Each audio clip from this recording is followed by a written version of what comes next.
This is the Danger Close podcast, Beyond the Books with me, Jack Carr.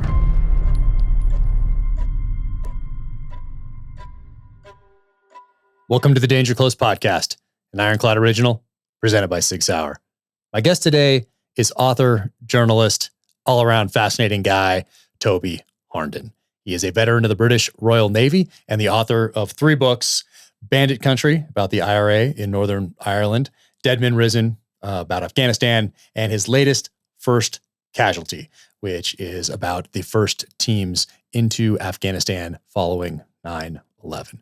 It's an incredible read, character-driven story. We talk about his path into journalism. We talk about these 3 books on the podcast. Had a great time talking to him. So without further ado, Toby Harnden. Well, I've been so excited to get to sit down with you and talk for a little bit. So thank you so much for taking the time to do this. Well, me too. Thank you. And wow, I like your pile of books there. That's right. I thought you might. And I figured we'll just hop right in. But this one, when we first talked, I was like trying to piece, because it'd been a while since this came out. 20 years. Since Bandit Country came out. It's been 22 a while. years, actually. You don't look old enough to have been able to write a book 20 years ago, by the way. So this came out, and I was like, because this came out so long ago, I was like, I couldn't place the name. I was like, I know there's something about, this name and this journalist, and I was trying to piece it all together, and then I didn't really, place it until we talked. And then, you said, hey, this one is kind of hard to get, and we're in the middle of a move. So I started just tearing through boxes of books to try to find it, and I did. Right. So it's been a long time, but this is one of the, if someone wants to understand the IRA and what's going on in Northern Ireland, I mean, there are not many books that will give you the depth and understanding that this one will. So this is amazing. And this was your first. Was this your first? That was my first book. Yeah. Well, before we get to all this, First Casualty and everything else you have going on, I mean, you have a pretty interesting background. Like, how did you get to this stage? How did you get to Sunday Times, Daily Telegraph, Oxford, 10 years in the Navy? I mean, like I said, you've done a ton out there.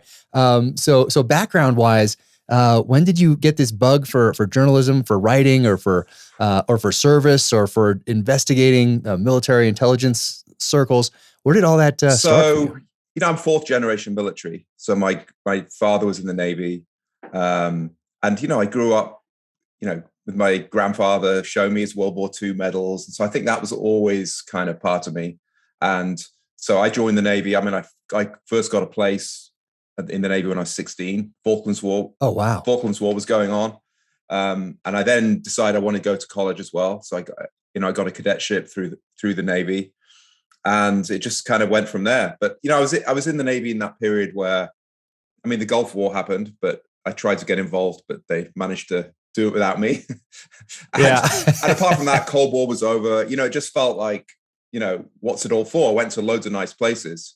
And so I guess I still had this bug, this urge to be in the thick of it. And I guess even combat was kind of part of it. And I thought I was much more likely to do that as a journalist than as a naval officer. And I think that was correct. And that's kind of what happened. Yeah. No, I think you're right. But growing up, did you from an early age, so you were focused on the military first, and then the journalism bug hit from there. Yeah. And so as a 16-year-old kid in the Navy, what are you doing? That was when I got the place. So I actually was 18 when I joined. But so you sign up early type thing. Exactly, they get their hooks in you. Yeah. In fact, I turned 19, I think, like the first week into it. But it was like basic training, kind of like the Naval Academy, but it's different because it wasn't college. It was like basic officer training, but at Dartmouth. And so I did like close to a year of sort of naval training before I went to college. But I was like a naval officer at university. Although, I just behaved like everyone else. But in the vacations, I go off to a ship and stuff. No kidding. So what was your specialty? Are you a surface warfare officer at this point? So I started off as seaman officer. So, like executive branch. And then I guess I was always sort of ambivalent about it and wondering what my path was. And I hadn't grown up by the sea and stuff. So I had this idea to become like a JAG, like a naval lawyer. And to do that, you had to go into it was called supply and secretariat. It's like staff and logistics. And so I moved into that branch. And so I did sort of staff officer jobs. Like I was like an assistant to the captain of a frigate squadron. And then I was an ADC to the admiral, the chief of naval personnel. Is my kind of last main job in the MOD equivalent of the Pentagon. And then does Oxford come after this, or where does Oxford was, where does that fall basically in? It was join the Navy like 18, 19, a year's basic training, 3 years of Oxford, then like 6.5 years, which actually was my return of service because I got the free ride through college. Got it. Okay. Got it. And then so you in what kind of a ship are you on? Are you just going around? Where did you go? Frigates and destroyers. I was on 2 frigates, two destroyers. So actually 1 frigate, 2 destroyers. We went to Australia twice. I twice joined ships in Hong Kong. We went. That's not bad. That's not a bad deal right there. Going to Australia, the States, Caribbean.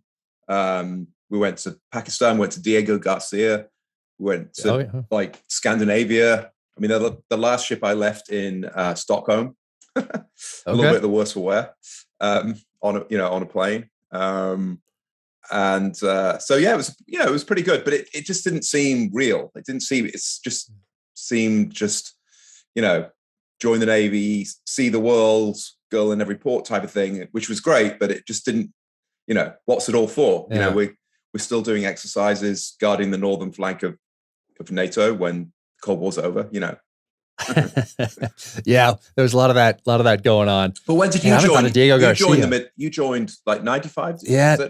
96, yeah. So came in 96, got to Buds in 97. So same type of thing in that 10-year period where everyone was kind of searching for that mission. And of course it was handed to us on September 11th, which you write about in the book, but same type of time frame there. But I haven't thought of Diego Garcia in a long time. I passed through there, I think on the way to or from, right after September 11th, from Kuwait to do the shipboardings for enforcing the UN embargo for ships coming out of Iraq, and then they'd head right for Iranian waters, so we couldn't board them and turn them around in time. But Diego Garcia is an interesting place. But Australia is even better. Before September 11th, same thing. I went to Australia before September 11th. My first deployment was before that happened. So we started off a month in Australia.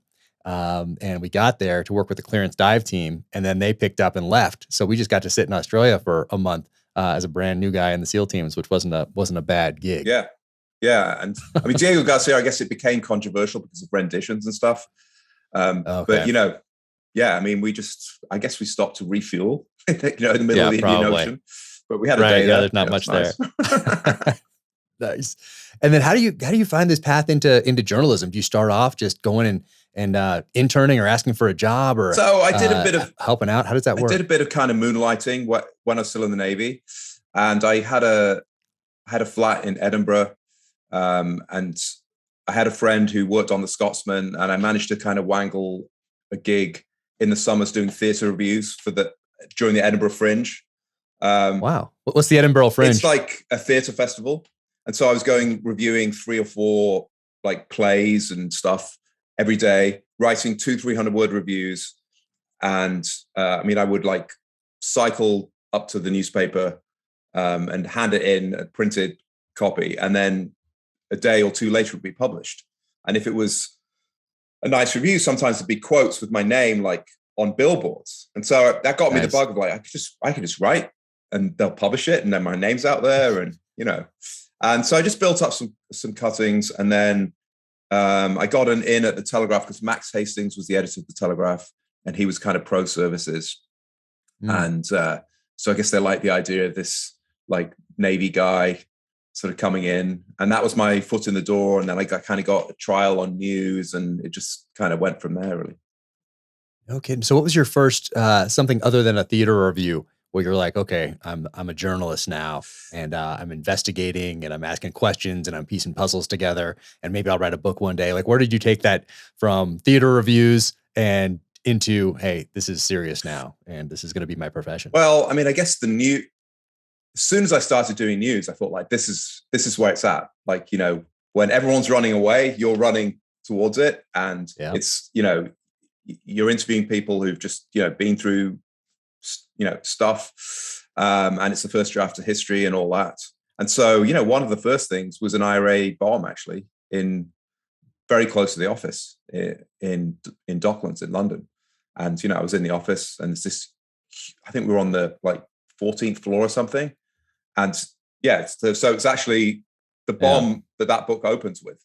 So there's kind of a, symmetry or something going on there. And, just this almighty bang. And,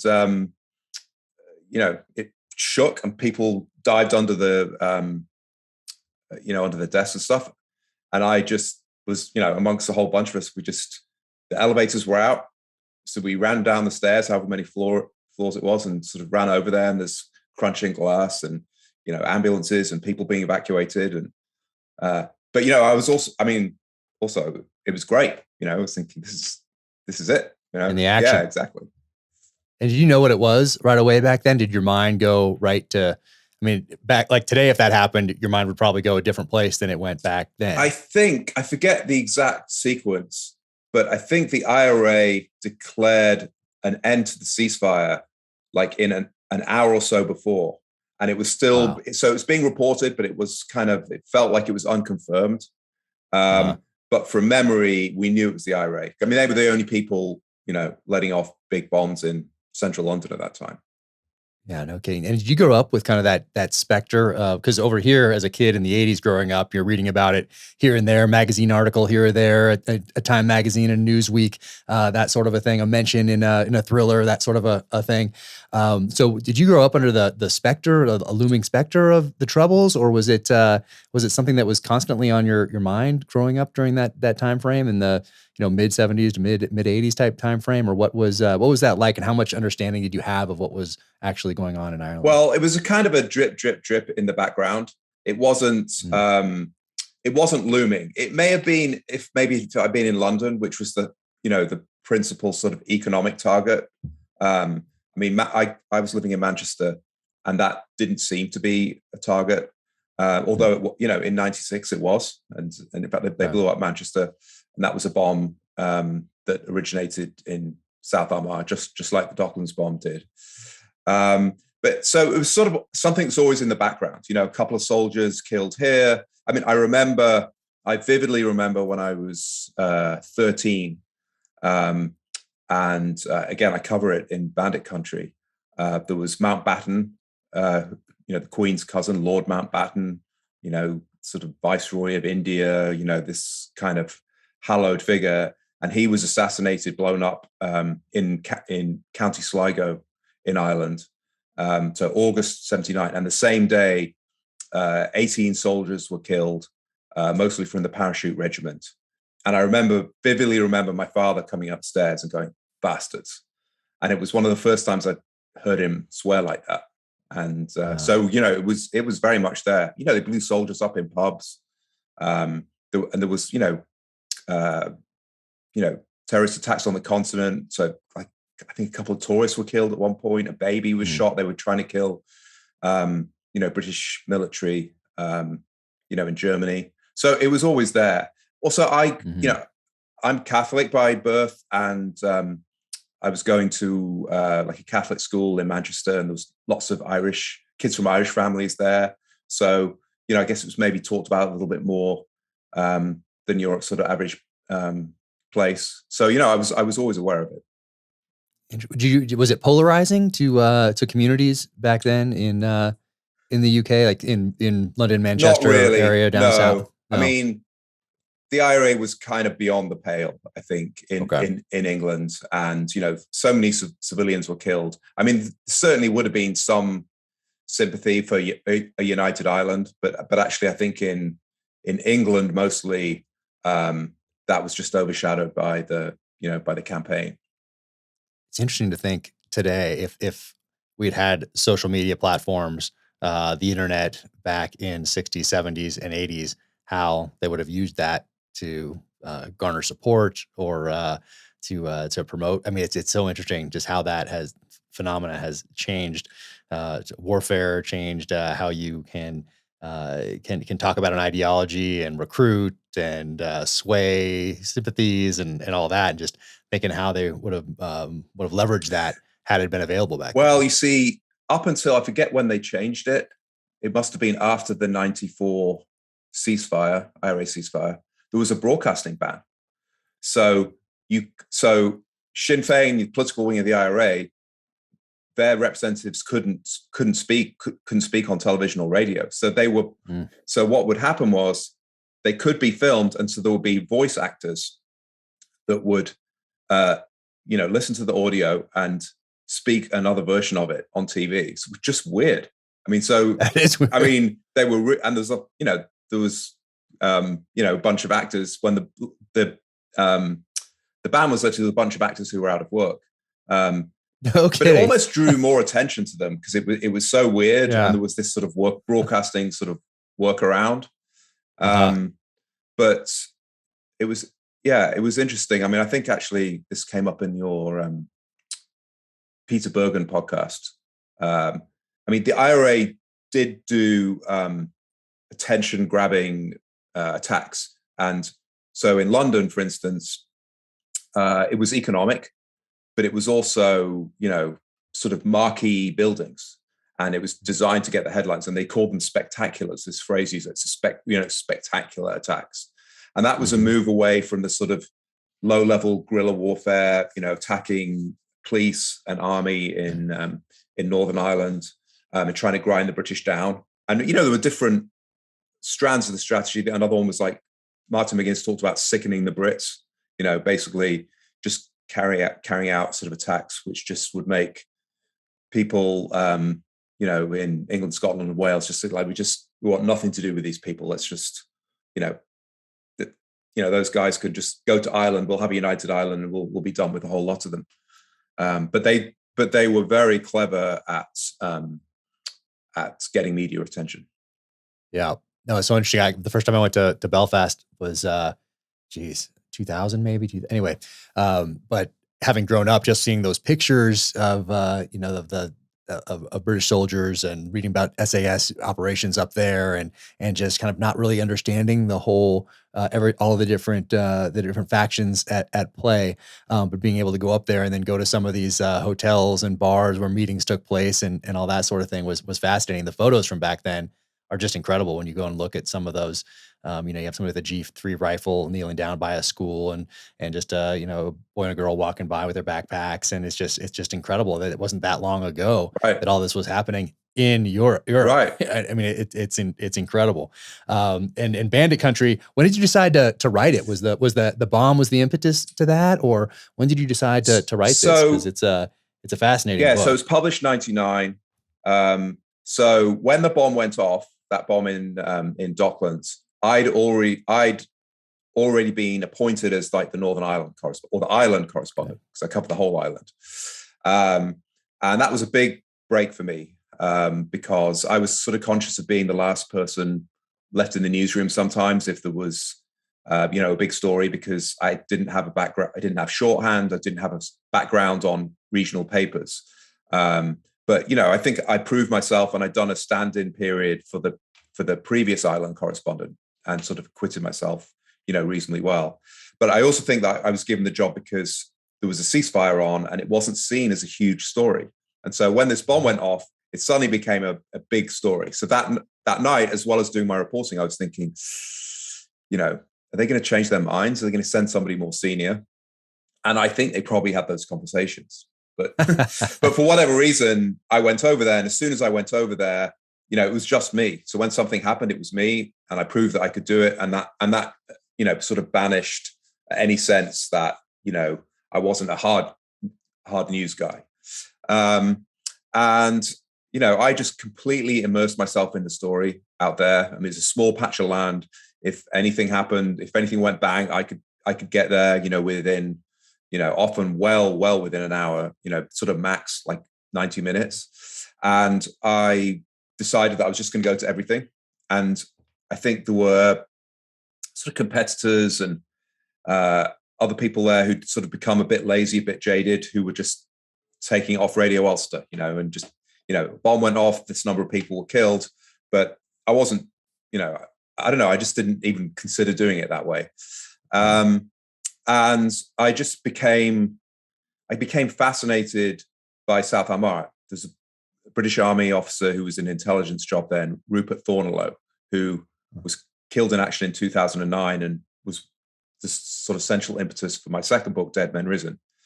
But so he was in the Welsh Guards, and I got to know him, and he was in the same job as Robert Nyrak, who was a Grenadier Guards officer who was abducted by the IRA in 1977, never found the body. Body's still not been recovered. They found like bits of teeth and blood in the parking lot and stuff.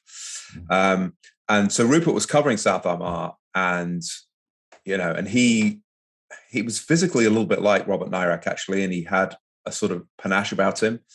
And we would talk about how it was basically 6 families, running this heartland of the IRA, and that they were sort of smugglers and criminals and had resisted authority through the generations.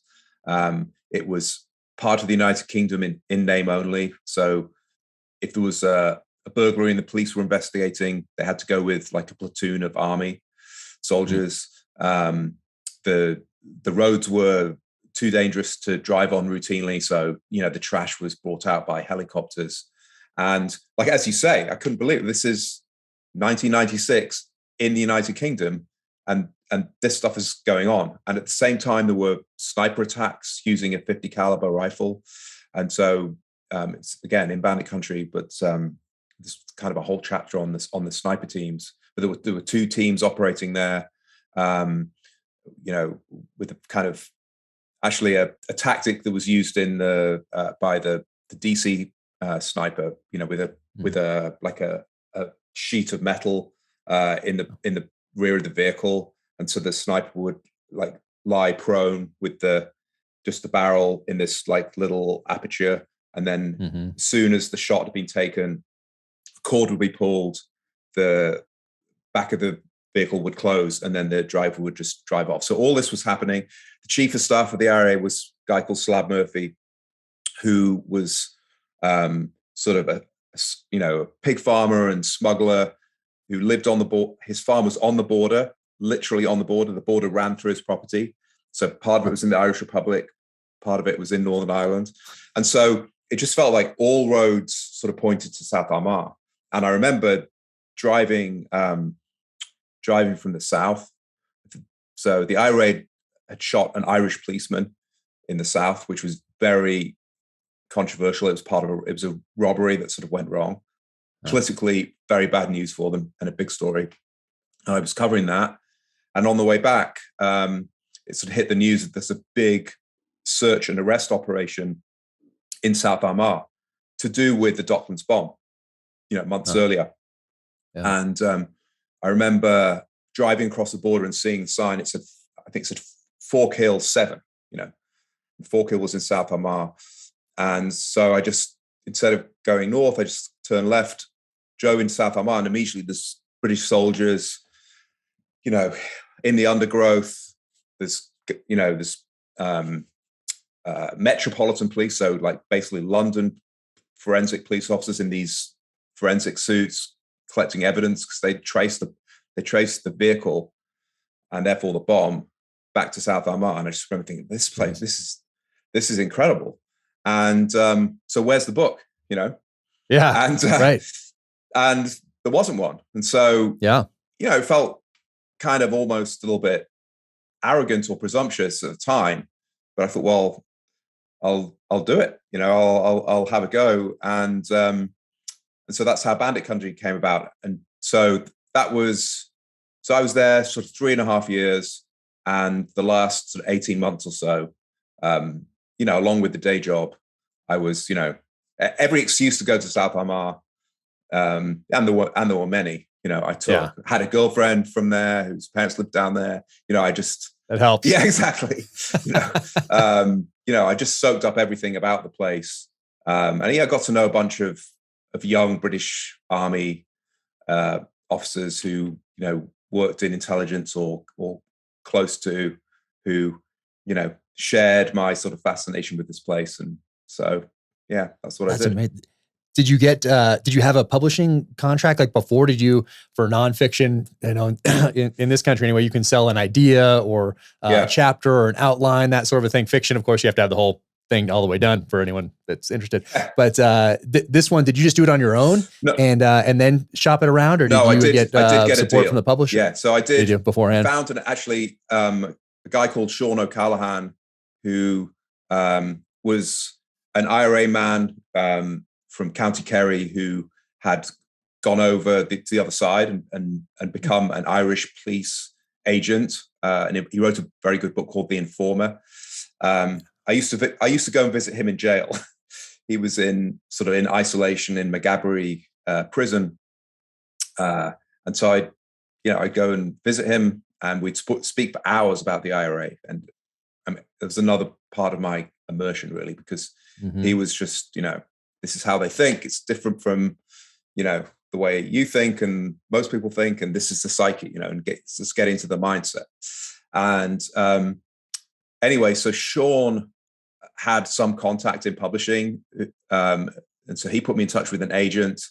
And I mean, the proposal, it's hilarious now because proposals are like 15,000 words with like sort of, a prologue and, a sample of writing. And this was 2 pages of A4.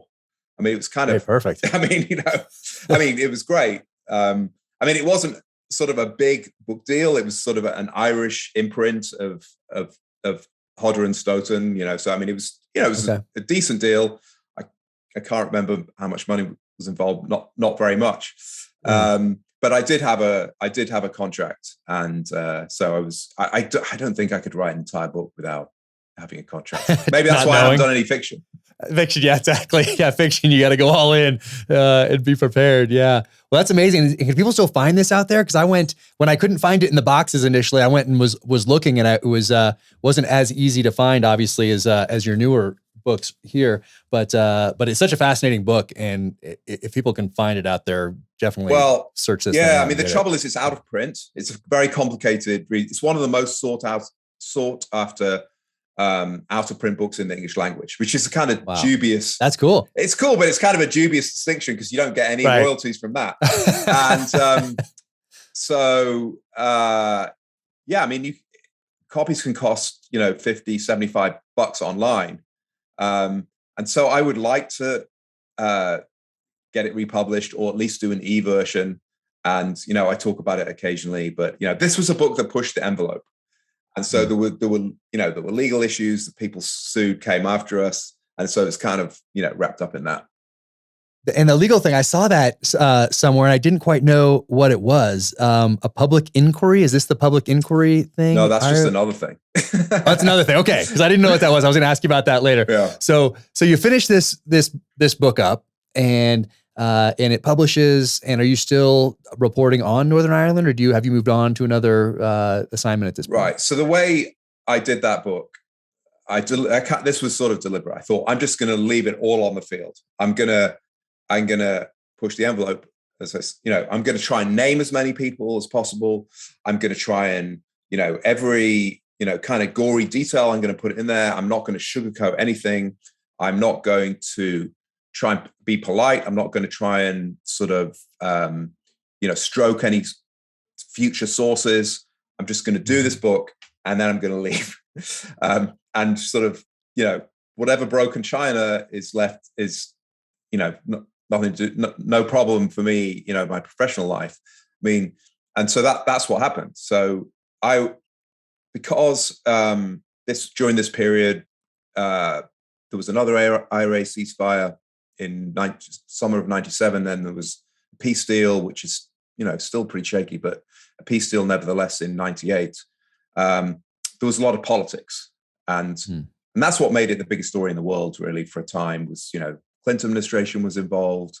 It was a historic peace deal, and this sort of interplay between politics and violence, I think, was better than all one thing or all the other in terms of news. But so I hadn't really expected to particularly, but I started covering a lot of politics, writing about politics a lot, and I think it was seen to have done it reasonably well. And so I guess my reward for that was to be given a job in Washington, to be sent to be the bureau chief in Washington, which was wow, which was great. And it was a huge, I mean, I got here in 99, September 99. So I'd only been a journalist for 5 years, and I'd only been out of the Navy for 5 years. And so, wow, I was 33 years old. So it's a big promotion and a big opportunity. And I was very happy, but at the same time, I sort of felt, this is just going to be guys in suits and the White House and the Oval Office and the Capitol Hill and senators, which I didn't really feel was my thing. And also, it was a little bit scary because I've covered this very small story in terms of the scale of it in great depth for 3.5 years and become kind of, I guess, a sort of world expert in it, but it was a very small story and I hadn't paid a whole lot of attention to the rest of the world because I was so sort of focused. Right. And then all of a sudden I was having to write about, nuclear treaties and, international relations and, stuff happening in Africa and China. I mean, it was great. Sort of on the job learning. But it was very much out of my comfort zone, but that's good. It's good to do things outside your comfort zone. And, but I think I remember thinking, a better fit would have been, say, to go to Jerusalem, which was kind of the other big job. Which you do later, right? I do that. I did that later. Yeah. Yeah. And so when this came out though, and are you in Washington when this comes out then? And are you worried about any security type issues or anything like that? Or is that nothing that doesn't cross your mind? No. I mean, the IRA, generally speaking, didn't target journalists. I always felt I would never go back to South Ammar. I actually did go about 5 years ago. I kind of slipped in, went to the bakery in the square in Crossmaglen and, wandered around a little bit. But it's a very small place. There's a guy in there who I gave the pseudonym of the Surgeon. And since then, there's a guy called Sean Gerard Hughes, who's publicly in court identified himself as the Surgeon. But I used to see the guy that I called the Surgeon every time I got there. He'd be sitting on a wall, he'd be driving in his SUV past me. I mean, it was a bit sort of spooky, and that's how small it was. So I'd be given advice actually by an RUC, very good advice by a fairly senior RUC officer, who I think was very skeptical of me doing this sort of young English guy, blundering into South Ammar. But he said to me, never pretend to be anybody else, because, that's kind of what Robert and I did, and it turned out very badly for him. So just be upfront about who you are and what you're doing, and always have a plan to leave. and I did stick to those two things. So if I went to a commemoration or like an IRA commemoration or a political gathering or some kind of protest about the troops being there or whatever, I would go sort of right up to the front, shake hands with the local Sinn Féin guy who by that point I'd got to know, and just be the opposite of blending into the background. And then sometimes I would see some of the guys who I knew were the senior IRA men. You could see them, and then they go up and speak to the Sinn Féin guy, and so they all knew who I was. And then the other thing about being comfortable, just never feel comfortable, or even if you start to feel comfortable, always think, okay, it could just turn at any moment, and you just sort of need to get out. But so that's why I wanted to write this thing and then leave, because I think it could have been problematic. I think the IRA kind of liked the book because it showed that they were militarily accomplished and efficient, and that the quote terrorism was a minor part of the South Ammar IRA, because it was more of a kind of a fair fight, like a guerrilla campaign against an occupying army, and it was overwhelmingly Catholic, so the sectarian elements of the sort of conflict were sort of much smaller than in other parts of Northern Ireland. And so I think they felt that they got their due recognition, Yeah, and there's, got it. there's SAS guys and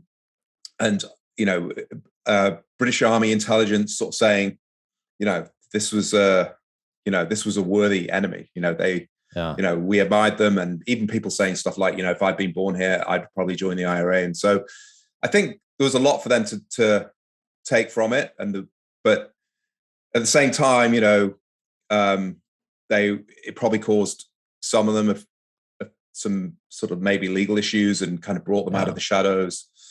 Right. One guy was upset. He didn't mind the 20 murders being attributed to him, but cheating on his wife and being a womanizer, that didn't go down very well. I heard he was particularly upset about that. Okay with the murders, not so much the other stuff. Right. Yeah. So my wife's fine with murder, but looking at another woman, that's a problem. Now you've gotten me in trouble. Yeah. So I felt I was well out of there. But in terms of I didn't think the IRA were going to go after me, and Got it. So you end up in Washington, D.C. And what are the responsibilities of a bureau chief when you're out there? So it was me, another reporter in D.C. There was a New York correspondent and an LA correspondent, and we covered the whole of the US, and I guess Canada, and I also went to like Colombia and Mexico as well. So DC was obviously mainly politics. So I covered the 2000 election. And, Bush Gore and the hanging chads, and, hung out in Tallahassee during all that.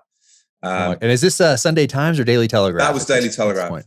Okay. At that point. Then we're into the Bush administration. And, the Telegraph was editorially conservative. So, there was a lot of interest in, Republican administration. And, so they really wanted me to sort of, get stuck into that. And so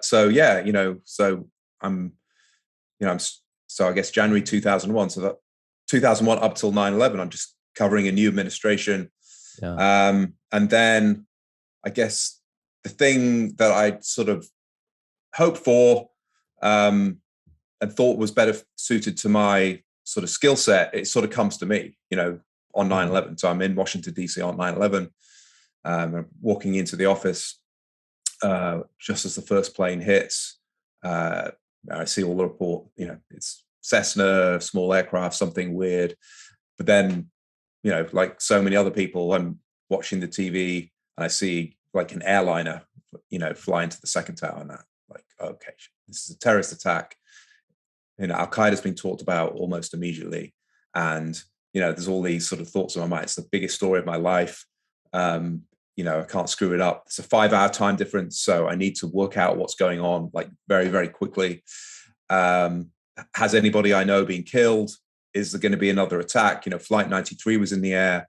So I remember thinking, maybe they're going to go for the White House, which was like a couple of blocks away. They could just miss. And there's nothing I can do about it. Worrying about it's not going to solve anything. So, and I just have to put it out of my mind. So, I just got to work. Jeez. And so what are those first few months like then? Did you stay in DC for the years that you're assigned there and then move on? Or does 9/11 change that timeline for you? So, I was pretty keen to sort of get to Afghanistan straight away. Yeah. Same with us. Right. And, my sort of, I got a kind of a whiff of sort of combat and military operations in Northern Ireland. And, I really felt that I could cover that well. But also my whole time in the Navy, I tried really hard to, get to the Gulf War, and, instead I was stuck in Scotland. And I remember, my boss saying, Toby, there'll be plenty of time for medals. And I remember thinking, no, there won't. And there wasn't, left the Navy with no medals. And, and having joined just after the Falklands and missed the Gulf, and having left the Navy because, it wasn't where the real action was. So I had and all this stuff with my grandfather and everything, there was I really felt like I can't miss another war. Yeah. How many wars Right. can there be, that I'm not involved in? But they was, the office was correctly saying, but listen, you built up all these contacts in the Bush administration. The wars in America as well. America was a war zone. So I did feel that it was an important story, and I did throw myself into it. But my heart was a little bit elsewhere. And then, fast forward to Iraq, and when the Saddam's statue came down, I had my head in my hands, like, I can't believe I've missed this. But, spoiler alert, it wasn't all over. So yeah, I know. We all thought we were going to miss it. Right. If you weren't deployed on 9/11, you thought, oh man, I've missed it again, because that was kind of after Vietnam. That was kind of what happened. If you missed, if you weren't at Delta for Desert One, if you weren't at Grenada, if you weren't at Panama, if you weren't in Mogadishu, like if you weren't at those flashpoints, well, you missed them. Yeah. And of the entire military, like that's a very slim portions of the military that are involved in those actions. And a lot of us thought, most of us probably thought that it was kind of like that again, just because that's what our most recent memories were. So yeah, and we felt really lucky. Our LA correspondent, who's this young guy covering Hollywood and stuff, but who could be spared, and I guess they felt I couldn't be spared. He was embedded with 3rd Infantry Division going into Iraq. In Iraq, yeah. And I was like, no kidding me? And I was talking to him, and I was happy for him, but I was like, I was dying 1,000 deaths inside. Yep, that's like guys that were already 04s, 05s, 06s that were going to miss the tactical level maneuvering of troops and all that sort of thing. They were already in that kind of managerial type position when 9/11 happened. Like they missed it. They could still lead, but they're leading from a tactical operations center. They're allocating forces and that sort of a thing. But yeah, I felt pretty lucky. It seems like a strange thing to say, but to be an E5 on 9/11 and to be deployed and to be jumping on a C-17 headed for the Middle East. And we thought we were going into Afghanistan, but what we did was land in Kuwait and take over Team 3's shipboarding operations, and those guys went in. And then I ended up there like a year later or something. But yeah, we felt most guys back in the States that were getting ready to deploy thought they'd missed it. Yeah. And of course, that did not end up being. And some guys just like you, looking for how am I going to get to this thing by 2003, 2004, if guys hadn't been in a platoon, because we still had commitments other places, in the Philippines and in Colombia and Africa, all these different places, Europe, even Germany, where we had these long-term commitments. And some guys thought, okay, I've had a deployment to Colombia, one to Stuttgart, Germany. I've missed it. I'm going to keep missing it. I'm just going to get out and contract. And so that's why a lot of those guys went over and did the Blackwater type thing, just because they thought that would get them in the fight. And of course, those fears of missing it were unfounded. We didn't know it, obviously, at the time, but 20 years to get into that mix. So if you just, what kind of did your thing and tried to be the best operator you could possibly be, and be always volunteering and saying yes, and you were going to get in it eventually. Yeah. And it was the same with journalists. I mean, there was a sort of a generation of journalists who pretty much all went unless they really resisted it. And that was great. Of course, now we've sort of got another generation of people who sort of haven't. But there were a lot of kind of unlikely war correspondents, some of whom were excellent when they got out there. So interesting. And so when do you leave Washington, and how is that? How many years are you there before you actually leave and take that next assignment? So I guess I was there for 4 years. Yes, I was there for 4 years. So I finally get posted to the Middle East in September 2003 to Jerusalem. Okay. And, I'm sort of thinking the Iraq war's over. It's just mopping up, Afghanistan's over. I know Afghanistan's over.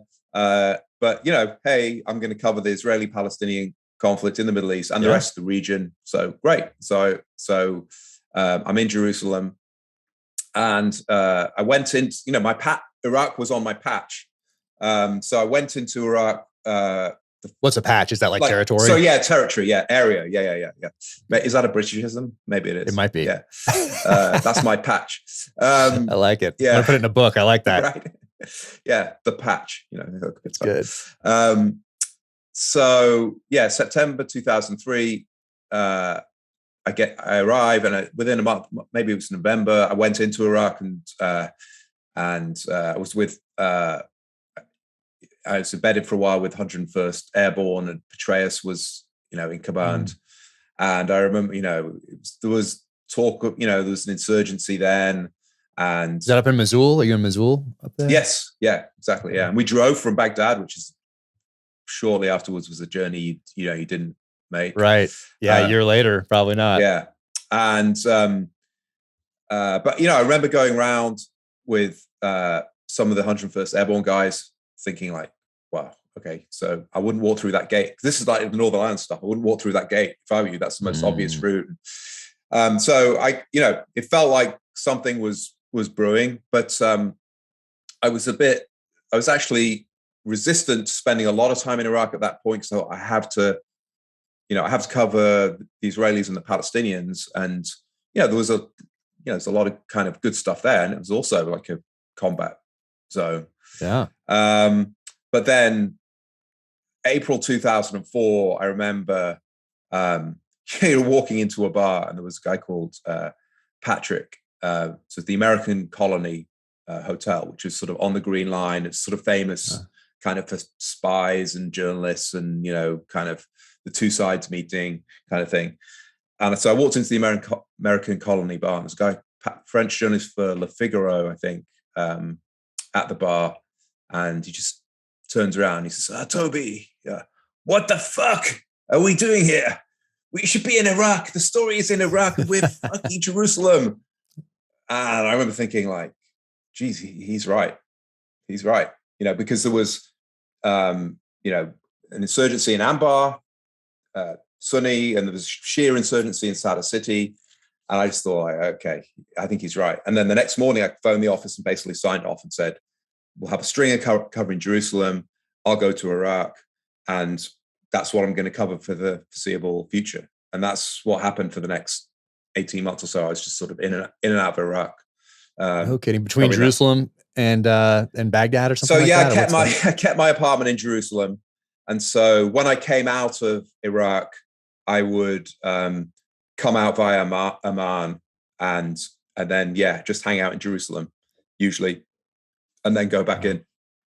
But I was no longer covering the story unless something big went bang and I just happened to be there, and I would. No kidding. Yeah, I'm doing a lot of research into to Israel, Jerusalem, Tel Aviv, Golan Heights. I'm in for this latest novel that I'm writing, and I really was trying to get there because I haven't been to Israel yet. I missed in the SEAL teams. We had some exchange programs that I didn't. I was always in Iraq or Afghanistan. I never got to do those, but it was always fascinating to me. So it's my one thing that I wish I had done in the military that I didn't, was to go to see how Flotilla 13 does their Hell Weeks and their selection and all that sort of a thing, or see what they're using for rebreather systems and all that. I never got to do that, so I haven't been there. And over this whole year, I thought, COVID restrictions are going to open up at some point, and then they'd open up and I'd jump on and try to figure out how to get to Israel. And then by the time I did that, it would be shut down again, or something would happen, or you had to have family members there, or you had to be an Israeli citizen, or all these different things kept changing over the last year. So I never got to put boots on the ground. Yeah. No, I haven't been there. So, luckily there's Google Earth and Google Maps and all that sort of thing. And I have a lot of people that are, that have family there that I can talk to try to bring some of that local flavor in. But obviously, as you know, there's no substitute for putting boots on the ground and actually walking the sights and the smells and the people that you meet and the questions that you ask that you didn't even know you were going to ask if you were back at a desk riding the mountain thinking, hey, what should I ask if I go over there? Yeah. It's an incredible place. I mean, I can't wait to go. It's incredibly intense. So, every Israeli's, served in the military. There are guns everywhere. There's a sense of living life because it might end tomorrow. You're under this existential threat. And it's very hot. Like road rage, and people are in your face, and to get things done, you kind of have to shout and swear and gesticulate. And so it's funny because I'm a little bit that way temperamentally, but in the US, but in the US, I'd had to tone it down. Really, because I remember, it was in 2000 after the recount. I was in Miami, and I remember being in a line for a plane and flight, and it was a long line, and the flight was 45 minutes or something, and I kept on saying, like, I need to get on this flight. It's like kind of the last helicopter out of Saigon kind of thing. That's what it felt like. And I got to the front of the line. It was 20 minutes, and I'm like, and they're like, flight's closed. And I remember like thumping the desk, and it was just like, security, everybody's shooting you froze. And so I learned, I learned to kind of tone all that down, because it doesn't work here generally. Interesting. And then in Israel, I had to wrap it all up to get anything done. You had to, that's funny. Thumping the desk is like, that's the opening normal statement, So, that's introduction. Yeah. So, yes, but in some ways I regret, there's only, internationally, there's only room for one big story in the Middle East at any one time. And clearly it was Iraq. And so, but, I would have liked to have been in Israel covering the story for longer. Yeah. No, what an interesting spot. I can't wait to go spend some time over there. And then from there, where do you go? What is this imprisonment in Zimbabwe that I read about? What's that all about? So, so I was based in the Middle East until end of 2004. And, the story, I did Fallujah in November 2004, with the 1st Infantry Division. And, it was a great story. It was becoming more and more dangerous. People were getting their heads chopped off.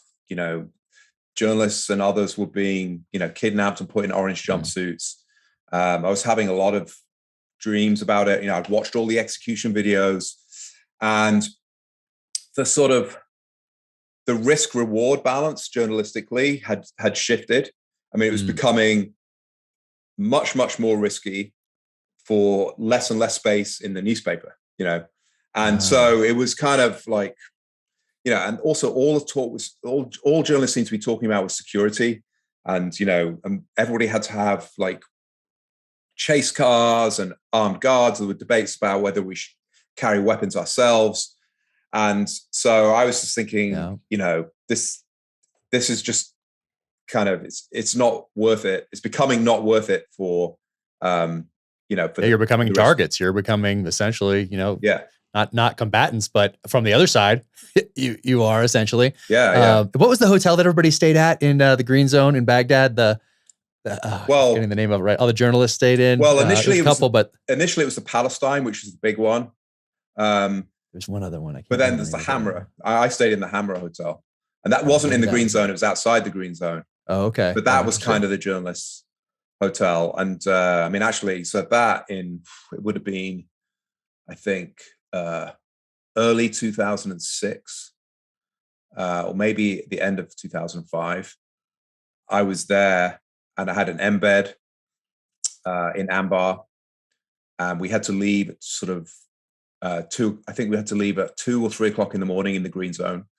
It was very dangerous. There was a curfew. It was very dangerous on the streets, and we were told to be there at midnight and wait for 3 hours for the flight. And I was with a photographer, actually the guy who I ended up being in jail with in Zimbabwe. And we were like, screw that. We're not going to the Green Zone. Just wait for 3 hours for a helicopter. We'll just sort of, rock up at 1 a.m. or something. So we went there. Green Zone's closed, like all the gates are closed. And we're talking to Georgians, as in former Soviet Republic, not United States, state of Georgia. And they don't, we're talking to the American press officers who were just like a couple hundred yards away. And they're like, we can't do anything. Georgians are on the gate. We can't let you in. We're standing at this gate, which is a big target, and not feeling great about it. And somebody's like, we should just go back. We can go on the embed tomorrow. It'll be okay. And we're past the curfew, so we're not allowed to be on the streets. And we're worried about the driver because he has to get home afterwards. And, he's every bit, if not more, at risk than us. And so the driver was just like, no, it's okay. It's okay.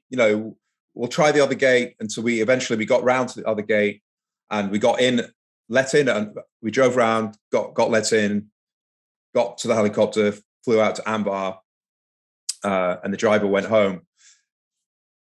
That morning, the early hours, so this was like 2, 3 a.m., like early hours, like 2 massive suicide bombs at the Ammar hotel. I can't remember how many people killed, like 18 people or something. It's like a head in the pool, and completely destroyed. There's hardly anybody there. But I thought about this often. That driver was subsequently killed by a suicide bomb. But if he'd have just said, as most drivers would have done, this is too dangerous, we just need to go, because he's going to get him paid anyway. And in fact, he might get paid twice because he's going to take us the next day. So if he hadn't done that, we would have gone back to the Ammar Hotel. And I never worked out what happened to my room, but there were, all the windows blown in. There were sort of wardrobes, turned into matchsticks. And so I could have died that a few hours if it hadn't been for this driver. So sort of incredible, but that's the way life is. These random things. Yep. That's why I started thinking more about fate is in Ramadi in 2005, 2006, when anything could be an IED anywhere, a piece of a garbage, a trash can, a donkey, whatever it is, a pothole or something looks a little off, like anything could. So I started thinking about fate and the short story, the novella, the Bridge of San Luis Rey, when they have these people on this bridge that collapses, and the story is about why are those the ones that are on that bridge when this thing collapses? Like, what was it? And it, it's all about fate. It's crazy. You mostly can't do anything about it. The only sort of thing to do with superstition I have with this is I will never change anything at the last minute. So, because I feel like I've read and written too many stories of the guy that, went from one vehicle to the other, and then got killed. Yeah, it's so crazy because it works the other way too. Yeah, the person that gets on the helicopter over here and decides, oh no, I'm going to go over here, and then that one goes down. Is that the one everybody's going to die in, or are they going to die in this one? It works both ways. It's so crazy. So, but I try quite hard not to do any last minute changes. Okay, you're not going with your gut. You're just committed to one side of that coin. Like, I'm going with the plan. Right. But you asked about Zimbabwe. But so this was. Or I guess before I get to that, when you're covering the Middle East from Jerusalem, does Afghanistan fall under that? Does South Central Asia fall under that? That's a different bureau that's handling Afghanistan. So I guess that was out of Delhi. Okay. And they'd have stringers in Afghanistan, or they'd have like London people flying in and out. And then of course, during this whole period, there's this sort of sense, news-wise, that Afghanistan's over, that there's nothing going on. Iraq is where it's at. And that doesn't. And I want to talk to you about that too when we get to that in First Casualty. I want to talk to you about that December 2001. Right. But that doesn't doesn't start to change until until early 2006, and then the British are going into Helmand, and that's the first time I went in January 2006. And that was sort of the first time I went into Afghanistan, and then of course that leads to Dead Men Risen, because the 10,000 British troops end up in Helmand, and kind of some very sort of bloody times there. So after all this Iraq stuff, I'm starting to think I need to just kind of spread my wings a bit, and just, it was just getting a little bit too crazy. Also, I guess I'm like almost 40 at that point. I'm single, and no. I was hesitant to ask. I'm like, no steady girlfriend. Yeah, and so Julian Simmons, who was the photographer for the Telegraph, and I were in Zimbabwe covering the parliamentary elections, the Mugabe regime. Where are you out of now? What So I was in London then. So I had a job for the chief foreign correspondent for the Sunday Telegraph. So I was based in London, but that was crazy as well. I was flying to a different country almost every week. And at the beginning of the week, I didn't know where I was going to be.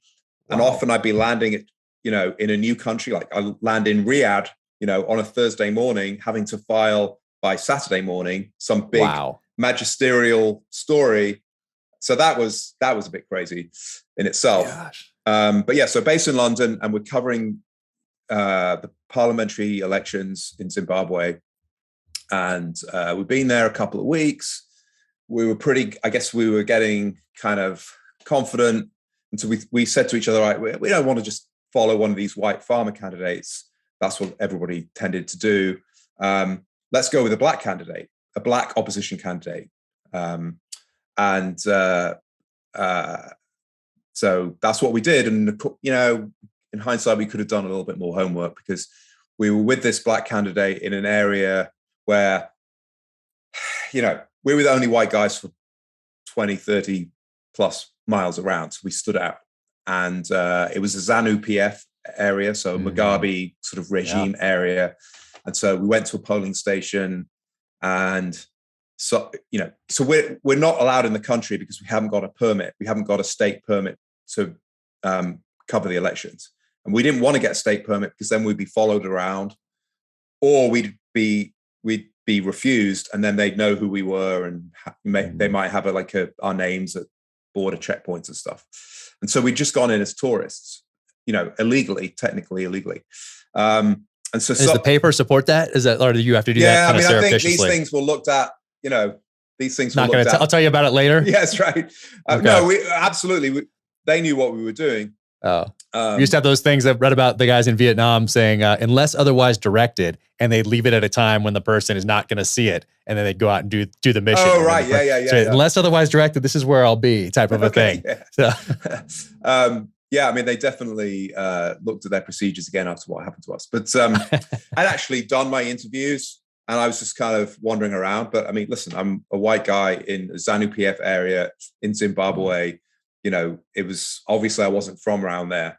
But Julian was attracting more attention because he was still taking photos. And so they're kind of around him, and this guy's kind of trying to sort of detain him and say that we're going to call the police. And I remember speaking to Julian, and we were just like, okay, we're not talking our way out, just isn't really working here. And I said, what? We agreed, the car's outside, let's just walk really quickly to the exit and just jump in the car. And hopefully, before they, work out what to do, we'll just be in the car and we'll just go. And so we did that. We knew it was a gamble. We did that. And then somebody grabs Julian, and then we're detained, and then it just kind of snowballs, and the police come, and we get handcuffed, and, we get taken to the police station. Now, luckily I drove the rental car to the police station. And so on the way, notebooks, and I had books, books about Zimbabwe, and just threw them out the window. Oh, wow. And Julian had already taken out his SD card from his camera, so all his photos. He hid it under a blackboard duster, because it was a school. The polling station. Wow. But then, we're then being questioned by the police, and we're just tourists. I had a camera which was full. We'd been on safari, much to the annoyance of the news desk, because I said we need to create our tourist cover. Need some cover. Yeah. Cover for action. Yeah. Pictures of lions and hippos and antelope and stuff. Yeah. And so that was good. It was pretty good cover. And but anyway, we had a lawyer. We got word back to the newspaper. A lawyer turned up who was like a Beatrice Mtetwa, who's a famous now. There's been a documentary about her, human rights lawyer. Oh, wow. in Zimbabwe, who's been she's actually from Botswana, but she practices it in Zimbabwe. She's been beaten up and stuff, and she's a pretty tough woman. Anyway, we think, it's just gonna be a night in the cells, and then it's gonna be the weekend, and then we get taken to the remand prison, and all of a sudden we're in the sort of general population, 100. We had 100 plus in our cell, and it was built for 24 or something. And they'd ripped the beds out, and we all were sleeping on the floor. Wow. And it ended up being 2 weeks, and we were put on trial, charged with practicing journalism without accreditation. And we were acquitted. So I guess I'm not a journalist. I was acquitted. Time served. Yeah. And we were deported. And so we just, driven to the airport, big X put in the passport over the Zimbabwe stamps. And so you're never allowed to come back or something like that? As far as I know, I'm a banned person in Zimbabwe. I thought about going back a few years ago for a documentary project, I'm sure I could sneak in, and Mugabe's dead now. But anyway, yeah. So I'm banned in Zimbabwe, but that's crazy. Did you write a story about it when you got back? Yes. I mean, so I think we got out on a Saturday, and the deadline is Saturday. Wow. For a Sunday newspaper. And I remember sort of, you start to think about these sort of mundane things. I remember starting to think like, it's too late for this week's paper. I'm going to have a whole few days to recover and sleep and, do this like finely tuned piece. And of course they're like, file. You need to file like immediately. I knew you were going to say that. Yeah. And I kept notes. So, I mean, I got on very well with Julian, which was good because we were chained together for most of the time, So if we wanted to go and take a dump, we had to both go together, There you go. So we were kind of in sync.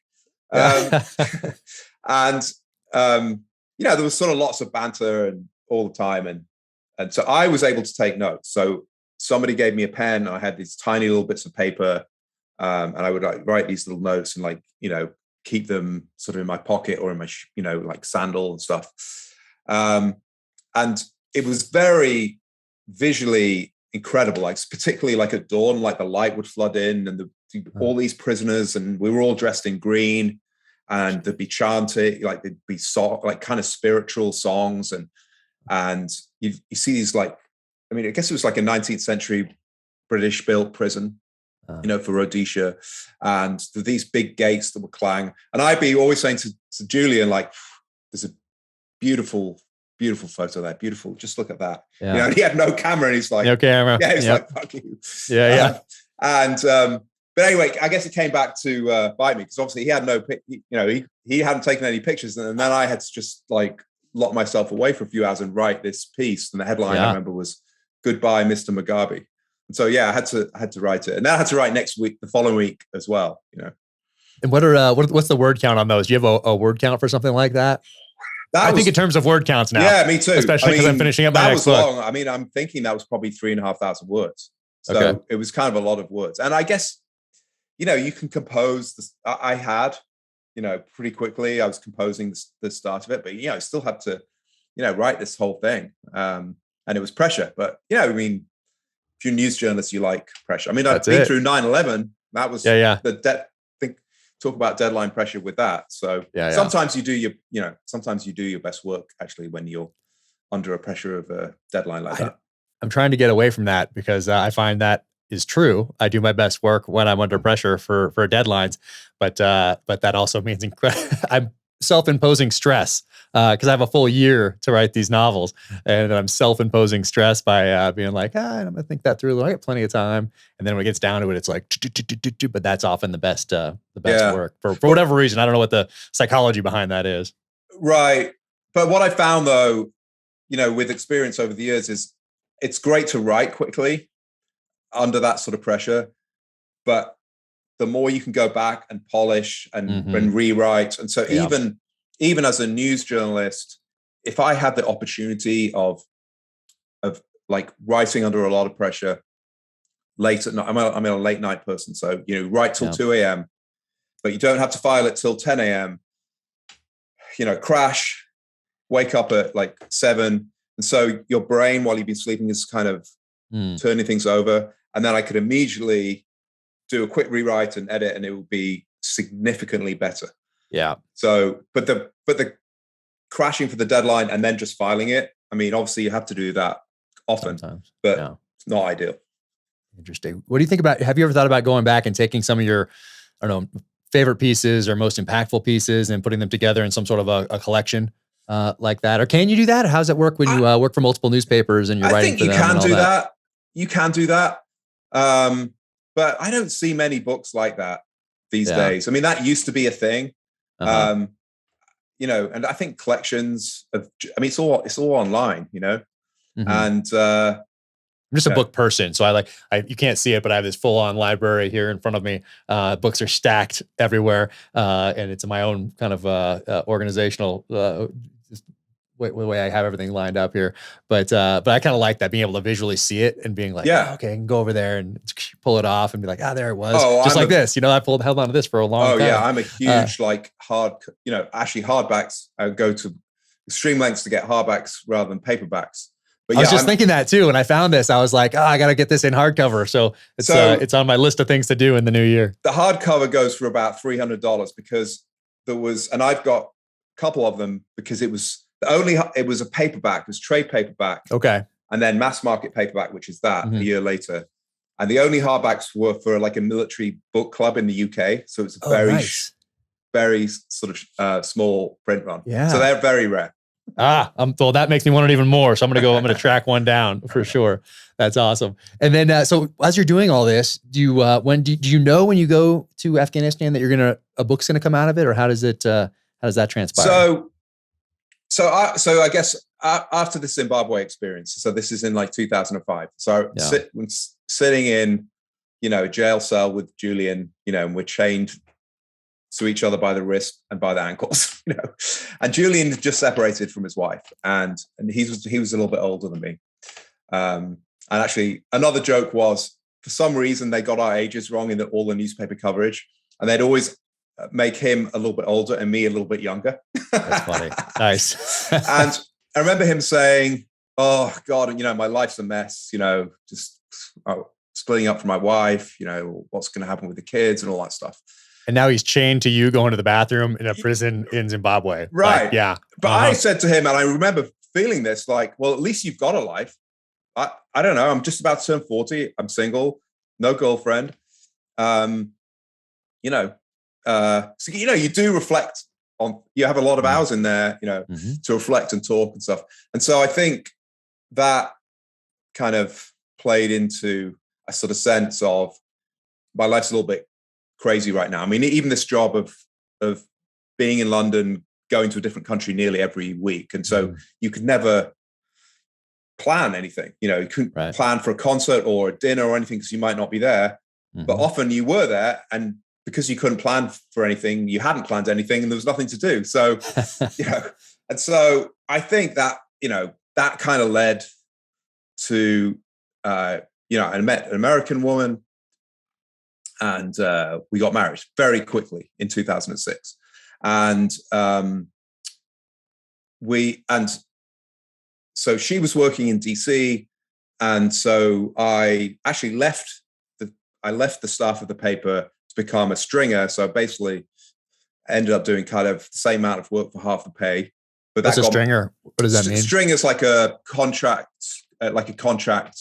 employee. So you usually get a retainer, like a monthly retainer for being there, and then you get extra money for whatever is published. And so, but you don't have health insurance. You get paid significantly less, and you're not on the staff. Just sort of like a contract employee.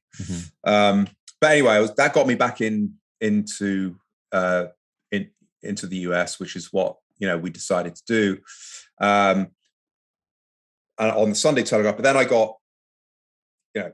got brought back in onto the Daily Telegraph as the US editor, so kind of a bigger job, and I was back on the staff. So, but I'm covering US politics, and this is 2006, and so I cover the Obama campaign. I was flying all around, on the plane with Obama, and so in terms of American politics, it's just sort of as good as you get. My daughter was born in 2007, so I'm doing the sort of the family thing, but I still have, obviously you won't be surprised to hear, I still have this bug in me, and this urge. And I'd been to Afghanistan in 2006, and falling in love with a place would be an overstatement, but it's a beguiling place. Beauty there, it incredible. Sucks you in. It's beautiful. People are so engaging, and it's just like another world, And so I certainly, was very sort of keen to get back there. And then, so 2009, actually, funnily enough, I was with Julian again, the photographer. I mean, I guess that friendship could have gone either way. Like, we absolutely hate each other or become closer, after that jail experience. But we were doing a trip across, in fact, we were doing a trip down the Mississippi. We were driving down the Mississippi and stopping in, doing different stories in different places, and kind of a taking the pulse of America type thing. We did 2 or 3 of those. And, I just turn on the, laptop in the evening, and it's, Colonel Rupert Thorneloe killed in action. So my friend Rupert, who I'd known from Northern Ireland, who by that time was the commanding officer of the Welsh Guards, battalion commander, was killed by an IED, July the 1st, 2009. And it was a big news story. He was the first battalion commander to be killed in action since the Falklands War. They'd also lost a platoon commander and a company commander, and it was the first time since the Korean War that officers at those 3 leadership levels from the same battalion had been killed. Wow. It was the height of the British casualties, 10,000 British troops in Helmand. It's the height of the casualties. It was very political, big, sort of political news story. And so I felt, I had connections with the regiment. I'd sort of been embedded with, got to know them in Northern Ireland, been embedded with them in Ammar in Iraq. So I knew a number of them. And so I sort of thought, I should get out there, and this is a book, I don't know exactly what the story is. I just know the facts, but the casualties they've taken and the commanding officer being killed. But this is going to be a book. This could be a book. Should be a book. And so I got the sort of buy-in from the regiment, and then I had to deal with the Ministry of Defence, which is pretty brutal. I had to sign a contract that was like nearly an inch thick. I had to agree to give them the manuscript for vetting, for they said accuracy and security considerations, yes, which are pretty elastic terms. Broad by design is what I like to say. Yeah, exactly. And so I remember signing the contract and thinking, I don't feel good about this, but I just need to get out there. I can worry about that later on. And so I went out there. I was out there for nearly a month, the sort of final month of their tour. And, which was fantastic because I was able to, interview everybody sort of in situ, go to all the places. And, I couldn't have done it without going there. I mean, there was a suggestion that I could just interview them all when they got back. And no way would I have done that. Yeah. And so there was one, so actually I wrote the proposal after I got back, so it's a little bit of a leap of faith, going out there without any contract, but it was the right thing to do. And I was sure that it was, there was going to be a book there. And there was one publisher that wanted an almost instant book, just write it straight away. And I decided not to do that. And I'm really glad that I didn't, because, I then had, I forget how long it was, maybe a year or so, probably a bit less, interviewing, but, back in the UK. And it was a good story at the beginning of sort of heroism and, sort of carnage, but people started reflecting. And so people started opening up on a sort of a deeper level. And there was people started saying like, well, what the hell were we there for? What were we doing? Like, what was, we, went on this operation and I guess we killed loads of Taliban, but what did it achieve? Because I heard from the next guys, the Taliban were back there, 3 months later. So, and then I got given a lot of documents, like thousands of documents, which included all the sort of daily intelligence summaries, all the incident reports, all the friendly fire incidents, all the civilian casualty incidents, all Rupert's correspondence with the brigade and some of his emails and stuff home. And so Rupert very courageously, because he was on the fast track, had been saying like, I don't have enough men for what you want me to do. And by the way, I don't think that this, Operation Panther's Claw, I think it's flawed. I think it's, it's not going to achieve the objectives. And, the equipment we have is just, is inadequate. We don't have enough armored vehicles. the counter ID equipment. We've got low metal content IEDs, and we're trying to find them with metal detectors, which is kind of like prodding like a golf club, and so these young Welsh Guardsmen were like vomiting before patrols, and I mean they were like kind of catatonic, frozen. And so I was discovering all this, and so it became the story of heroism and the sort of the grim reality of war, and obviously cowardice and mistakes and all this, which is always the flip side of heroism, and you can't have sort of one thing without the other. But it also became a story about what happens if you underequip and underman a war and don't have a sort of coherent plan, and that ultimately led to problems when the manuscript went in.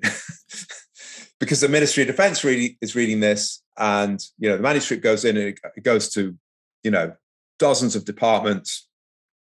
The way the military is the big manuscript lands on your desk, and you ask for comment. You comment. You try and change things. You say this is wrong. This is breaches OPSEC, and so I then had this like brutal sort of battle. Like there were 500 changes they wanted, and I like whittled them down, and then we eventually we sort of got across the finish line, and then they changed their minds, and then we printed the book's in the warehouse, and they then turned around and said, they said you include details about the Estonian army, and the Estonian government says you can't publish that, and that's going to endanger our sort of diplomatic relations with Estonia, so you have to take it out. Well, that's nothing to do with me. And by the way, all that information was from the Estonians that I went to see when I was in Helmand. But they did. There was something. I guess it's a former Soviet, state, and so they didn't like any details of casualties. And I'm kind of like, well, what do you think happens to a guy who gets hit by an RPG? I mean, so okay, that's so interesting, because the same thing happened. Soviets in Afghanistan, obviously, those Black Tulip flights would leave, and they would land, and there would be dead bodies, and the mothers and fathers were not allowed to talk about where their son was killed. They couldn't put it on the gravestone. It was just a birthday and a date of death on there. Not Afghanistan, no medals, none of that sort of thing. It was just so it's interesting that still all these years later that a former Soviet republic or satellite state is doing that same sort of thing all these years later. Amazing. Yeah, and there were a couple of Estonian soldiers. I tried very hard to meet them, and I couldn't. Who had fought for the Soviet forces in Afghanistan in the 1980s. That would have been wild. That's pretty cool. Yeah, that would have been incredible to meet them. So that the Estonian. Yeah, what are those guys thinking? I know, exactly. Gosh, I'm going to try to track those guys down. That's fascinating. Yeah, I know. Maybe they're contractors now or something. As well as, of course, the people I did meet was like, I remember the caretaker, this place called Charianjir, I think it was called. And there was this caretaker who'd been, caretaker for the Mujahideen, caretaker for the Soviets, caretaker for the Taliban, caretaker for the Americans, caretaker for the Brits. Yes, he's a caretaker for the Taliban again if he's still alive. He's just like, wow. I'm just doing my thing. Amazing. So that was the first thing and I and the publisher are being like, well, that's bullshit. Estonia, nothing to do with us. But then they said, oh, you've identified a member of special forces. And that was sort of more difficult. I mean, I hadn't. And after they've already seen it and approved it. So there's the specific element. I was like, well, I haven't anymore. I mean, this is a person that is in newspaper cuttings as having worked for JSOC, General McChrystal in Iraq, and he was awarded a distinguished service order. And the Welsh Guards were not in Iraq at the time. And so it's pretty clear that he was special forces, and everyone knows that. And that's kind of his identity. And anyway, I don't say it. I mean, I guess the suggestions that he's done some interesting stuff.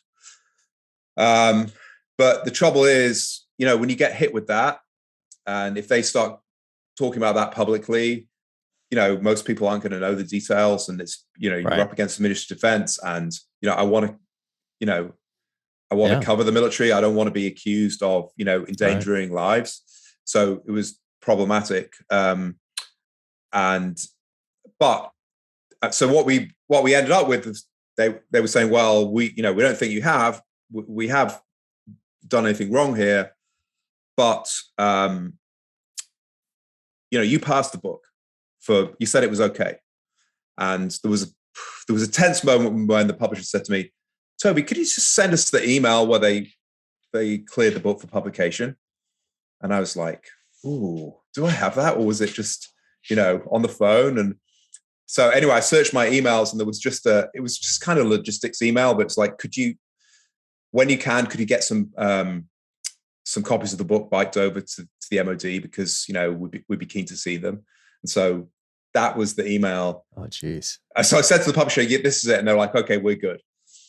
So thankfully that was there. But, so it's like lawyers. It was the middle of the night. It was like 2:00 in the morning. And it was like, I was with the publisher's lawyers. There was the Treasury solicitor sort of staff, like the MOD lawyers on the other end of the phone. And they agreed to buy the first print run, which I think was 20,000 copies or something. For an agreed price per unit. So they got a big bulk discount, but they bought the first print run and then they pulped them. Wow.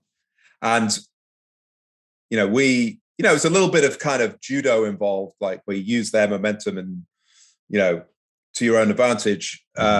We knew that this was good publicity. And so they were trying to get a non-disclosure, and we were saying, like, no, we can't do that because there's shareholders, and it's public money, and so they kind of caved on that, and so they spent £150,000, I think it was, on this first print run of books. Wow. And then we made a few little changes, like we took out, the effect of the RPG on the Estonian soldier and a couple other things, and then we reprinted it. Wow. But yeah, it was kind of a wild ride. Jeez, how long? What is that process from when you first submitted that manuscript to them until this publication, or the second publication? I guess. How long was that? So the book was published in March 2011.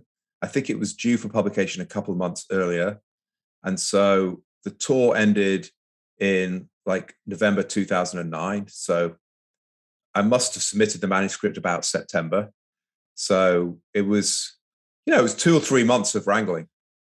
That's actually pretty efficient, having gone through our process here, which is pretty wild. But for my first three, and now I'm so far removed from anything. Like all the research I'm doing is just that research. It's not from my time in the military.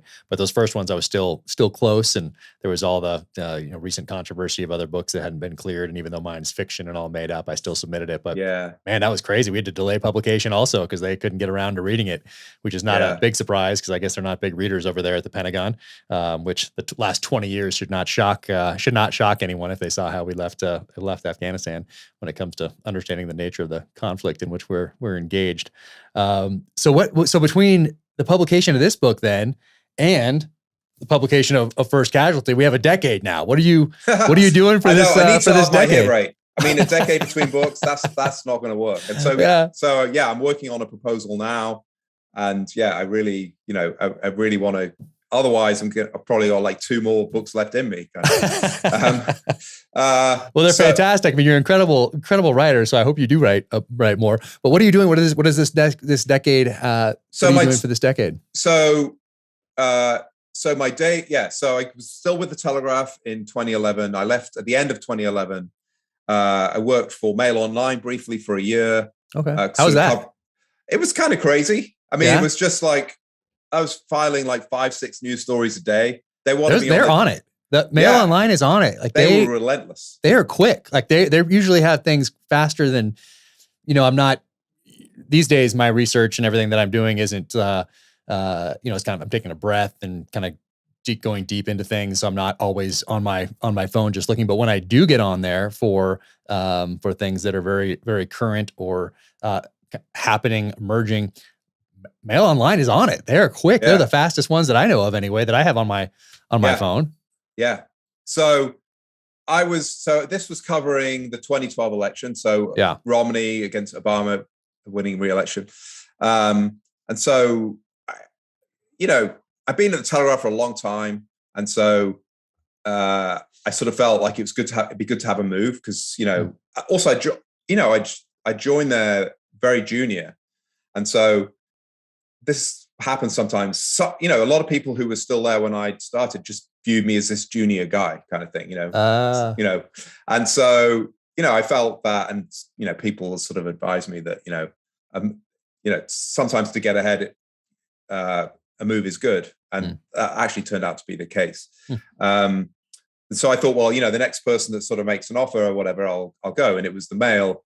And I remember thinking, I don't think this is sort of ideal, but, I need a move. And so I went there, and I was told I'd be doing big, analysis pieces. I'd have a column, long reads and everything.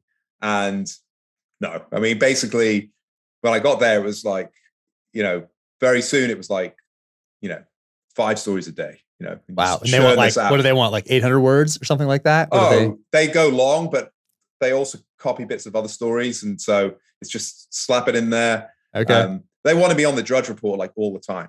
And I remember, high impact, quick. You can tell by looking at it that they're on it. Like they're not. It's a good model. Yeah. I mean, it was at the time, I don't know if maybe the New York Times is bigger now or was back to being bigger, but it was the world that their sort of claim was that it was the world's most read newspaper website, and the traffic was sort of huge. Yeah. No paywalls or anything. But, it was relentless. And I remember, covering the Democratic convention in Denver. Yeah, Denver. And I think it was, I think so. Oh no, maybe it was Charlotte, North Carolina. Anyway, I think I was in Charlotte, and I remember, I had the banner thing on Drudge. It was 2:00 in the afternoon, and I'd got up at like 6:30 or something. I was still sitting there at 2:00 in the afternoon in my boxer shorts, just having finished my 4th story. And I was saying to them, I need to get to the convention. Like Michelle Obama speaking. I need to do this. And they're like, yeah, but we just need one. I remember thinking, I can't do this. Yeah. And then the phone rings, and it's the Sunday Times. An executive from the Sunday Times saying, you're doing really well at the Mail. I'm sure you're very happy there. And you wouldn't be interested, but we're looking for a new Washington correspondent. And so of course I was like, well, the Mail's great. I really am loving it. And it's just, but what are you thinking? And so, the Sunday Times was longer reads, more, it's a broadsheet, it's more cerebral, and you get sort of more time. And so I ended up moving there, which was great. And so I ended up spending like six years there covering US politics, right up to, I guess, Trump, and I guess I left in 2018. Okay. So you had a good run with that. I wonder if Daily Mail burned people out, because that pace seems unsustainable to do 3, 4, 5 a day. Because you have to sit there. You can't really be out and do 5 a day if you're going out talking to people and, getting all that sort of thing, putting boots on the ground. I wonder if they burn people out, if that model that you kind of went through from one organization to them for a certain amount of time, and then moving on to something that allows you to think stories through a little more at a different pace. I wonder if they, how long they can keep people doing that. Yeah. I mean, it's sort of in Britain, Daily Mail is a huge phenomenon in Britain, and the website is sort of its own phenomenon. But it's sort of vilified in in many ways, as often successful organizations are. But it's also sort of feared and admired. And within the industry, there was this sense of, I know that pretty sure anyway, that the Sunday Times wouldn't have come in for me if I was in my 18th year at the Telegraph. But as somebody who'd been at the Telegraph and established themselves and was then surviving and, from the outside thriving, I guess, at the Mail, that gave me something. That gave me something extra. Like I think there's a sort of sense you must be tough to sort of endure that sort of the work ethic and the sort of indignities of it and stuff. Because they do. Right. So you can see that from the outside looking in. That makes sense. Yeah. So that led to the Sunday Times, and that was great. But having said earlier that I was never in love with American politics, and in fact, in some ways, I hate it. And particularly sort of in recent years. Yeah. And so my heart was always in sort of war, terrorism, and the dark underbelly of all that sort of stuff. But had kids, was established here. By that point divorced. So I had to be here for my kid. Joint custody with my kids. So I can't move anywhere, and I need money, and as everybody does, and so I just fell back into doing American politics, which at that point I could do, not with my eyes closed, but it was well within my comfort zone at that point. Yeah. I can do it. I know that I can cover a presidential campaign pretty well. But my heart still lies in some of this other stuff, and it's funny because I started in journalism in 1994. I remember people saying it's not like it used to be. Of course. And so there's always been the sense of it's more than a sense, because there's statistics that underline this. It's a declining industry, and I've certainly embraced online and everything early, but actually I look back at the mid 90s as the heyday. I mean, it was for me, and so downhill ever since. So you're not going to be able to sustain that forever,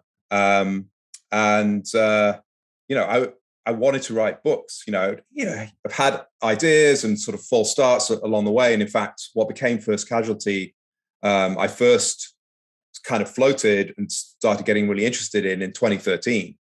And, you've got to also, I was always, afraid of getting recalled to London, because I was technically a London-based correspondent, even though, I've been in the US since 2006, and I could, because of my kids, I couldn't leave.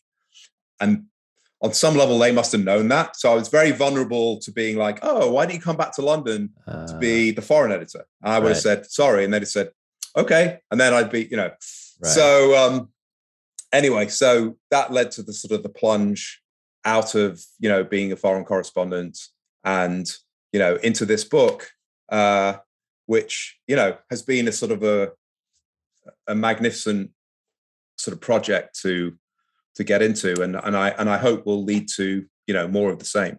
Yeah, no, I mean, you're certainly in a good spot physically, location wise, to be writing about these things with people that were involved right in the days leading up to, during, and after 9/11, obviously, and then it came out obviously at a very fortuitous time in history with us leaving Afghanistan in August, and how that all played out.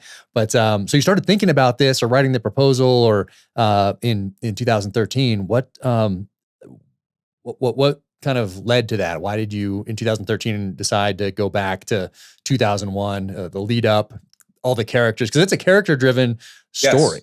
Very much, which is what stood out to me. It's not just like X, Y, and Z. This happened, then this happened. There was this firefight. There was this prison uprising, and here we are 20 years later.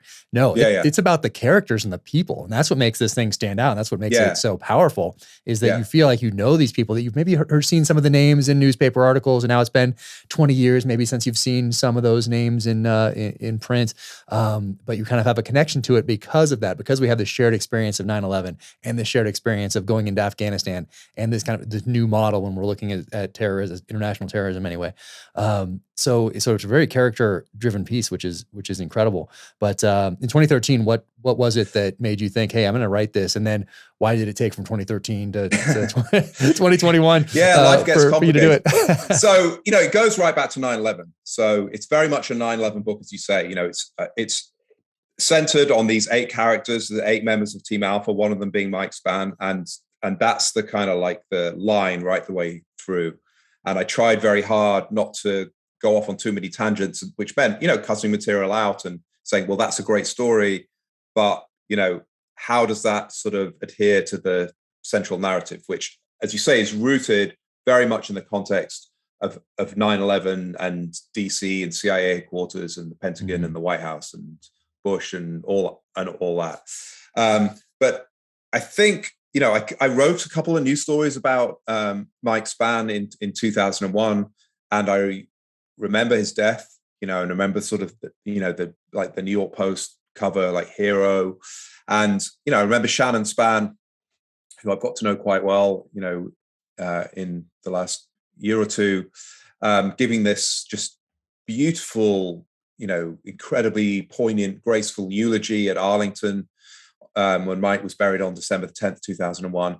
And I remember like being fascinated by this and actually trying to persuade the newspaper to have me interview Shannon Spann. And they were like, no, it's all about Iraq now. And if Afghanistan's over, and, sort of the circus moved on, but it never left me. And in Iraq, I think in 2004, somebody said, have you ever seen the footage of that CIA officer in the fort after Mike Spann was killed, sort of running for his life? And he just killed loads of Al-Qaeda guys, and he's clutching the rifle, pistol, and he's in this sort of world of pain. And I hadn't seen it. And I looked at it on YouTube, and it was David Tyson, who is, the central, you start the book figure with in him. the book.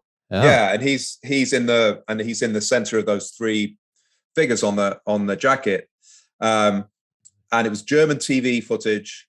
And November 25th, 2001, Mike Spann had just been killed. David had fought his way out of the southern compound. I now know killed 2 dozen, 3 dozen, I don't know, Al-Qaeda at very, very close quarters. And he was running to the northern side of the fort. He was clutching Mike's AKMS and his Browning high-power pistol completely out of ammunition. And presumably these weapons were hot as well, because he's clutching them in this sort of weird way. And he sort of bursts into the headquarters building and sort of bumps into a German TV crew who's filming, and is questioned by this German journalist, Arnhem Stout, about what's going on. And David, you can see staring eyes, like about 1,000-yard stare. And I remember looking at his face and those eyes and thinking, what's he going through? He doesn't know whether he's going to live, for another 5 minutes, because they were still under attack. It was still extremely dangerous. Whether it's going to be a few hours. He's just seen his comrade killed. He's just killed people at very close quarters. And so I was fascinated by him.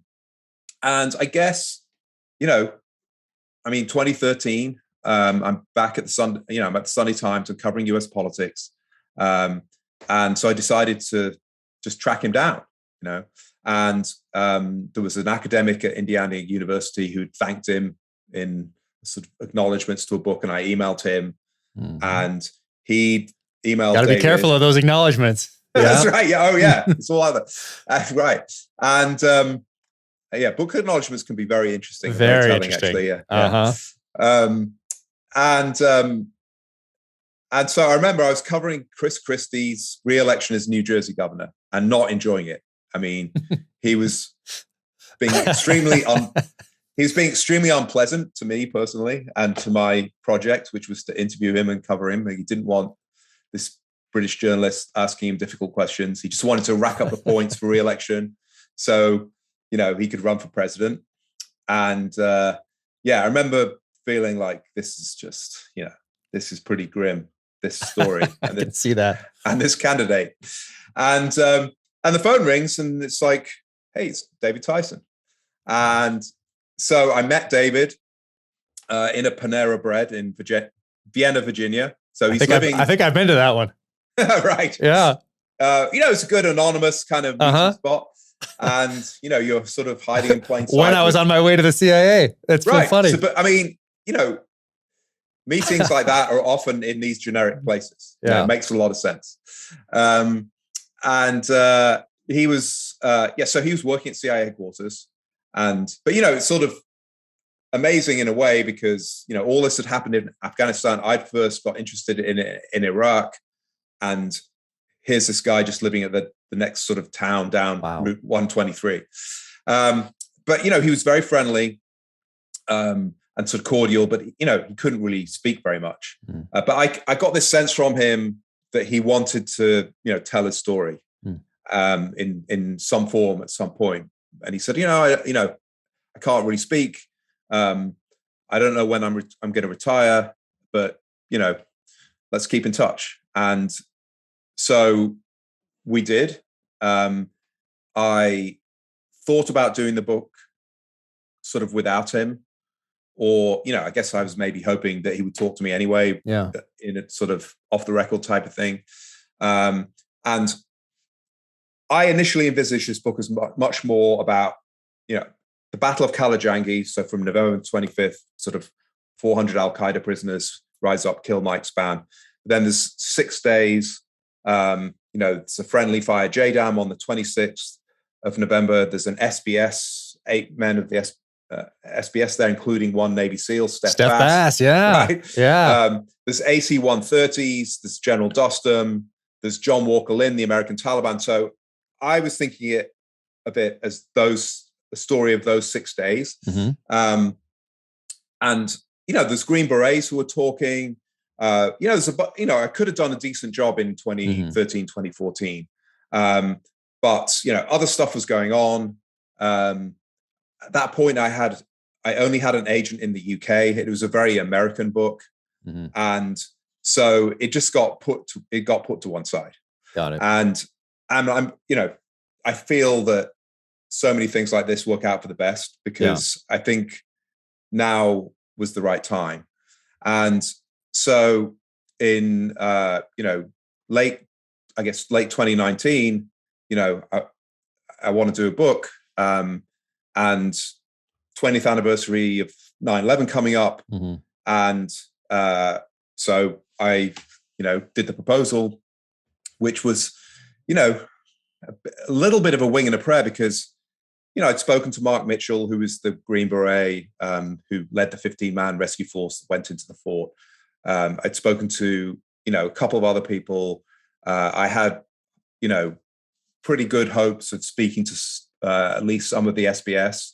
And, you know, people like Kofa Black and Hank Crumpton were sort of, public. So I thought, you know, I was pretty sure I could do it, but, you know, I hadn't spoken to any of the CIA people yet. And I didn't know whether I hoped and, you know, on balance, believed that David Tyson would talk to me, but I couldn't be sure. But I got the deal. And then sort of early, I guess, January, February 2020. So only just a little, you know, beginning of last year, David just shoots me an email and said, hey, you know, remember me? He knew I remembered him because I'd emailed him and said, I've got a book deal. I want to talk. And he says, I've retired. He says, I'm ready to talk. Wow. And so I'm not very religious, but I was like, oh, there is a God. Wow. And so, you know, I spoke to David and then I just went from person to person. So J.R. Seeger, who's the chief of Team Alpha, Dari speaking case officer who worked with the Mujahideen in the 80s, you know, he's been out a long time and writes thrillers. And so I went to see him. Justin Sapp, who's a colonel, Green Beret, still serving. Okay. He was a captain, the only Green Beret on Team Alpha. You know, hit him up on LinkedIn. Oh, no way. Yeah. Wow. And, you know, I went to meet, he's now based at the US mission to the UN. I love how you introduce these guys, by the way, too. Like he's scuba diving or something with his team and going over there on 9/11. And I love how you talk about David Tyson because he's in Tashkent at some point, right there in the beginning. And I spent some time there, not too long after 9/11, not quite a year after 9/11. Spent some time there, working out of some houses there, but then going out to the country to help train up some snipers out there in Uzbekistan, which was a really interesting time to be there. And then I saw K2 in there. When you brought back all these memories when I read this, because I'm seeing K2 and I haven't thought of K2, which was an airfield in Uzbekistan you talk about here. And I remember being there in 2003 3 to go into Afghanistan and all that sort of thing, and the way you describe it. And I hadn't really thought about that in a long time. So I love the way you introduce all these guys to include the more strategic level figures like Cofer Black, and then how you weave a little bit of Donald Rumsfeld in there and what the military is thinking and all that. So it all comes together. But what was also stood out to me is that all these different characters could be 100% their own books. Warlords in Afghanistan, Massoud and the assassination and how that happens. Dodson, like all these different characters on both sides, some in the middle, have their own book, their own stories, and you touch on them in such an appropriate way in here. But that was my sense. So it's interesting to hear you say that you had to cut a lot out, because I can see that all of these different personalities have huge stories to tell. It could be totally investigated and written about in a fascinating way. I mean, there's a guy called Charlie Santos in there, who's this American who gets interested in Afghanistan because he's got a job at a car dealership, and there's an Afghan emigre who's there. And so he starts working for an oil company. He's just like this sort of entrepreneur, you know. Mm-hmm. And then he works at the UN, and he gets to know Dostum and Moa Kek and Ahmad Shah Massoud and all these guys in the 1990s when the CIA isn't there and isn't paying attention. And then after 9/11, Dostum's calling up Charlie Santos, you know, who's just this guy. You know, and he's just an amazing character. Yeah. And so yes, I mean, I vividly remember meeting Justin, you know, outside like a coffee shop in New Jersey. And, you know, you never know. It's the first time I've met him. And, you know, we've got like, I don't know, an hour or something. And I'm like, you know, it may take a bit longer than that.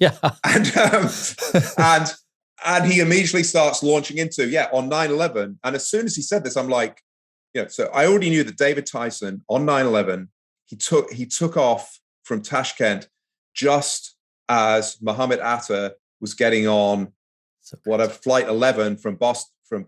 Right. So it's almost exactly the same moment. And I kind of, you know, I worked out the time of takeoff and looked at the 9/11 report and all the timings, and it was just sort of uncanny. So he was taking off just as Mohammed Atta was boarding, and then David doesn't get to Heathrow, and 8 hours later, it's all over, you know, and he arrives at Heathrow and he can see people clustered around TV screens. It's like, what's going on? And he's going to the CIA station in London to talk about Afghanistan, right? Stinger missiles and recovering them. Stinger, I know. It's crazy. He's the Afghan guy in Tashkent, and he's been going to Tajikistan and down to the border and buying Stingers off warlords and stuff. And then I'm sitting outside this coffee shop with Justin. He's like, I was actually underwater on 9/11. I was like, he says, I had the Special Forces diver course in Key West. And when the first plane hit, I was doing this, you know, buddy dive. Mm-hmm. And, you know, we were cleaning our gear. And then somebody said, have you heard about what happened in New York? And so I'm immediately sort of thinking, well, sort of, there's my opening. Yeah. So I knew Mike Spann was in headquarters. And so you've got a guy in the air, a guy underwater, and a guy, mm-hmm. you know, on dry land. It's just so sort of cinematic. Yeah. And so, you know, so I've already spoken to 3 of the team. There's 6 still alive because Mark Rausenberger, the medic, died in the Philippines in 2016. But I'm already getting this sense of just the richness of the characters, and also Team Alpha's story, because I knew very little. I knew they'd been in the mountains, but, you know, I'm now sort of starting to build up this picture of, you know, they flew in on October 16th, 17th from K2, and all the stuff that happened before Mazar-e-Sharif fell on November the 10th. And so it becomes much more of a story about, you know, the 8 members of Team Alpha at the center. And of course, they have ODA 595, and then they have other Green Berets coming in and fighting alongside them. And there's Dostum, and then this Team Bravo comes in, and another ODA. So you have all these other people, but it was those 8 guys. And, you know, I sort of thought that they were, you know, paramilitary, sort of elite warriors, but they weren't. You know, 2 were case officers. So David was a former academic, Indiana University, Central Asian Studies guy, joined the CIA late, been in the military a couple of times, but he was an artilleryman, and then he was sort of ROTC commissioned intelligence officer for a short period, just to pay his way through college. So he had the least military experience of the 8. J.R. Seeger, case officer again, Dari speaker. You had 4 paramilitaries, so Alex Hernandez, sergeant major, special forces, 10th group, kind of storied career, ended up on a special mission unit. Scott Spellmeyer, Alex was 49. Wow. Scott Spellmeyer, 33 years old, Ranger, wounded in the Battle of Mogadishu. Andy, who's still serving, Special Forces reservist, and Mike Spann, Marine Corps officer. They're the 4 paramilitaries. Then you have a medic and Justin. But it was this kind of it was a motley kind of bunch of guys. Motley Crew, Dirty Dozen. I love it. Yeah, very different backgrounds, didn't know each other. I mean, the 4 paramilitaries did, and they were kind of a paramilitary team before, but all the others were add-on. And, they kind of, some of them met at K2. David was based in Tashkent, so he was added at the end. Yeah. There was a SEAL, the former SEAL who was swapped out, who went on to Team Bravo. And the photo of the 8 of them, in their cool. REI gear, or like, it's so fantastic. I love the photos in here. They're so fantastic. There are lots of jokes about they look like dads on a camping trip and stuff. I get that now when I post something of me from back in those days, from 2003, 4, 5, 6. People start making make comments because I post some of those photos on social media. People make fun of like, hey, you're like Andy from the car rental place or whatever that is. The commercials and stuff like that. Like dad's going to war type thing. It's the style was a little different. So there was no body armor, no helmets. Because they were going to be alongside the indigenous fighters, and you don't want to look more protected than them. You didn't want any military kit, because what happened if you got captured? And it's before all this kind of warrior chic kind of stuff. It's before like sleeve tattoos and cool gear, and that was all not happening then. And so I immediately at this point I'm like, I mean, I feel that with each book, characters have become more and more sort of important and central. Yeah. And, it's a big ask to get people to read a book. There's a lot of books especially out today. there. Yeah. So many distractions. People's attention spans are shorter. We're all looking at our phones and stuff. And so to sort of do a book that's, this is what I think about Afghanistan. I mean, how many of those books are there? So, I mean, I think it does tell you a lot about Afghanistan. It does tell you a lot about 9/11. It tells you a lot about why we went in, and it tells you a certain amount about, what happened to the 20 years since. Because I was back there a year ago interviewing Dostum and going to Kalajangi and spending time there. And, I wrote, I forget what I called it. Did I call it a forward or a preface? But anyway, this sort of opening kind of scene setter. And after the sort of catastrophe of August, I went back to it thinking like, and I read it. I was like, this holds up pretty well. Like, it does. I had to look and see like I tried to figure out when you had to turn it in because June? I saw that. Yeah, because I saw that and I was like, okay. And I was trying to work it out in my head because you talk about April, some things the president says in April in here. Then you talk about, so I was seeing just how current it was. And man, it's so current. And that's why I think like, I hope that there's a trade paperback or a mass market that comes out. And we can do like a new forward or a new afterward with a little bit of perspective, like 2 pages or something like that. But you don't need it. That's the other part because when I went and read it, I'm like, oh, it would be cool just because it has already happened, because now we know for sure what happened in August. We can point to specifics and we can have that benefit of hindsight and all that stuff. But you don't need it. But these things did happen afterward. So to be able to take a breath and look back on it and just offer some insights might be kind of cool. Because the one thing, I mean, probably what will be an epilogue, I would think, is Team Alpha and Shannon Spann working to get Afghans out, and that's happening, every day now. Okay. And so it's like a new mission, 20 years afterwards. Jeez. And my translator, they helped my translator from a year ago get out. Wow. Who's currently at Fort Dix in New Jersey, soon to be in my basement, I think. Wow. And so that's been wonderful. And they've channeled their sort of anger, sadness, frustration about, the way the war ended, and I guess the whole kind of, way the war went, into helping these guys and their families who were with them right at the beginning. So like people like Commander Fakir, people who he was in command at Kalajangi 20 years ago, and his family, he's one of the guys they've been trying to help. And that's been sort of an incredible thing to, witness and be a little small part of. And so that's really does bring it. That really does bring it full circle. Yeah, that would be interesting to read that perspective and just get a couple more insights after taking a breath, after finishing this, and then seeing what's transpired, and then being involved in that, of course. That's incredible. So when you look back on all this and having been involved in so much of it from day one, from September 11th onward, being in Iraq, being in Afghanistan, looking at it from a journalist's perspective, from a human perspective, which obviously comes out in here because it's such a character-driven story, which I think is amazing. It really makes it stand out to me with all the other things that I've read about Afghanistan in this time period, in particular.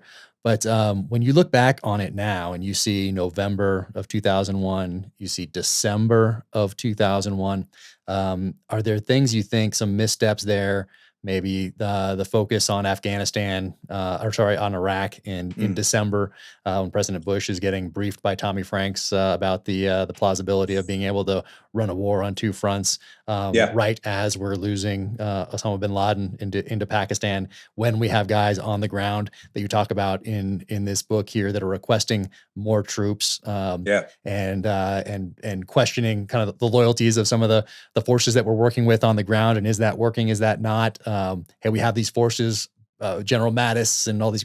Can we get Marines in here? Can we get 10th Mountain in here? Can we get someone in here to put some forces on the ground to maybe block some escape routes? Or when you look back on that time frame, and maybe to even include some things going on in Europe as far as excluding the Taliban from talks about what's going to happen in Afghanistan going forward.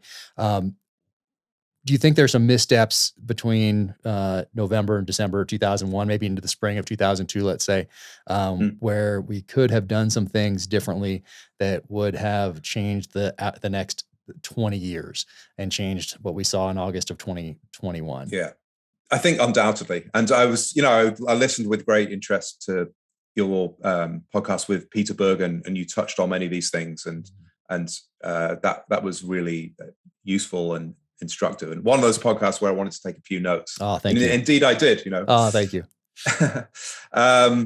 But yes, so one of the sort of tragedies and ironies of the success of Team Alpha and the other CIA teams and the overall US mission in the fall of 2001 was that we went in with hundreds of Americans with a formula which came from the Blue Sky memo, which was a CIA document produced at the end of 2000, which was the plan for small numbers of Americans to go after Al-Qaeda by aligning themselves with the Northern Alliance in Afghanistan.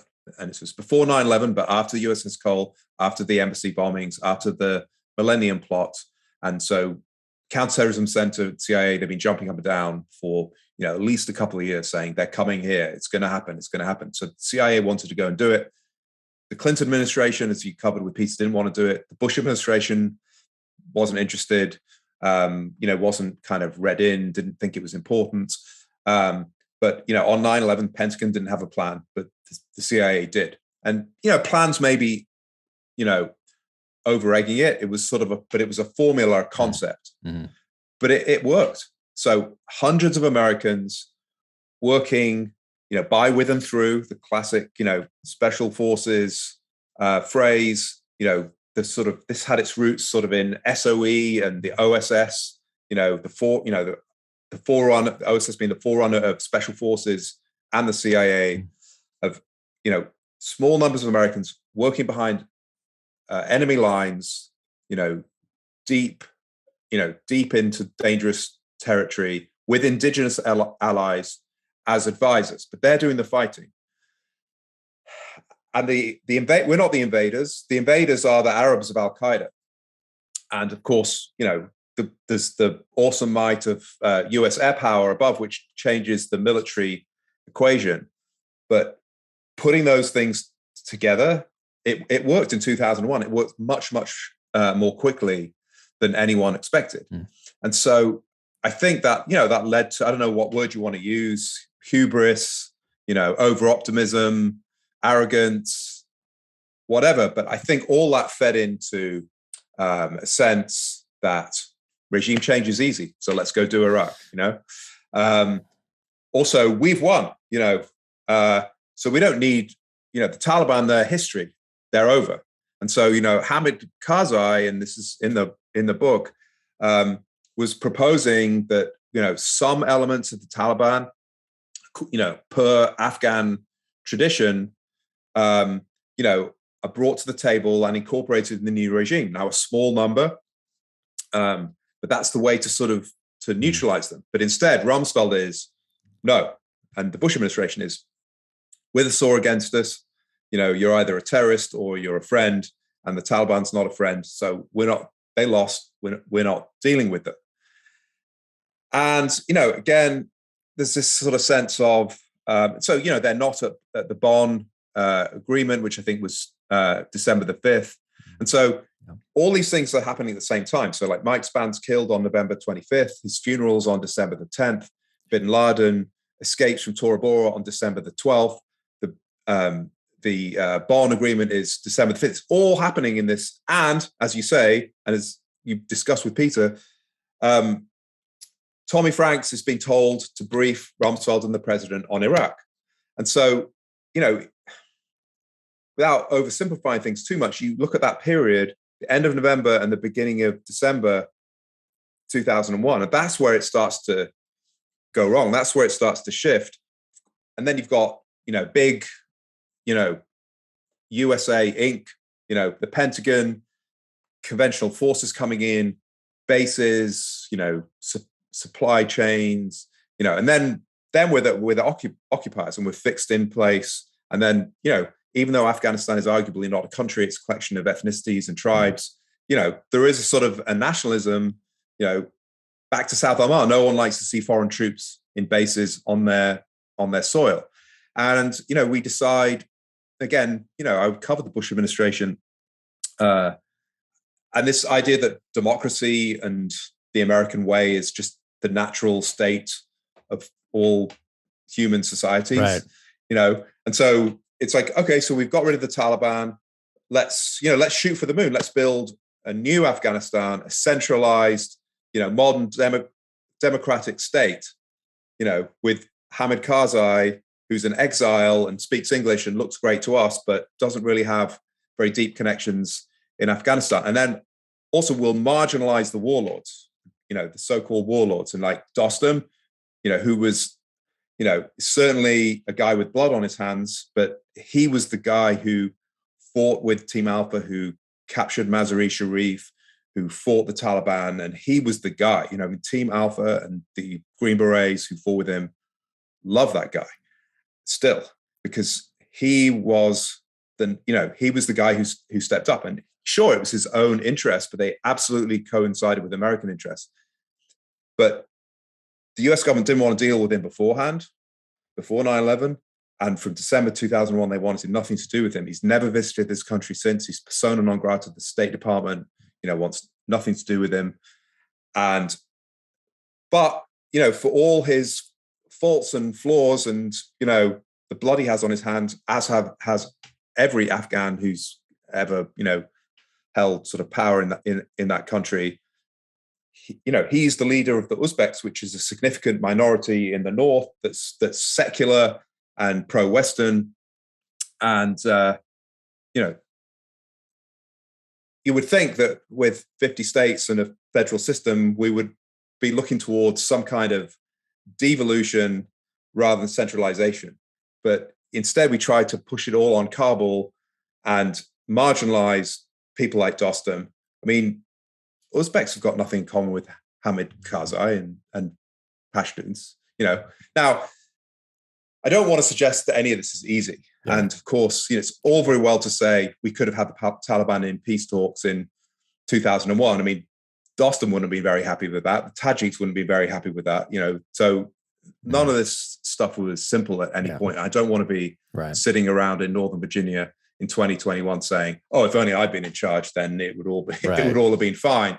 But I do think you can look at that period of, the end of 2001. Think, in victory, we started to take this in a direction which was ultimately heading towards failure and surrender and defeat and ignominy in August 2021.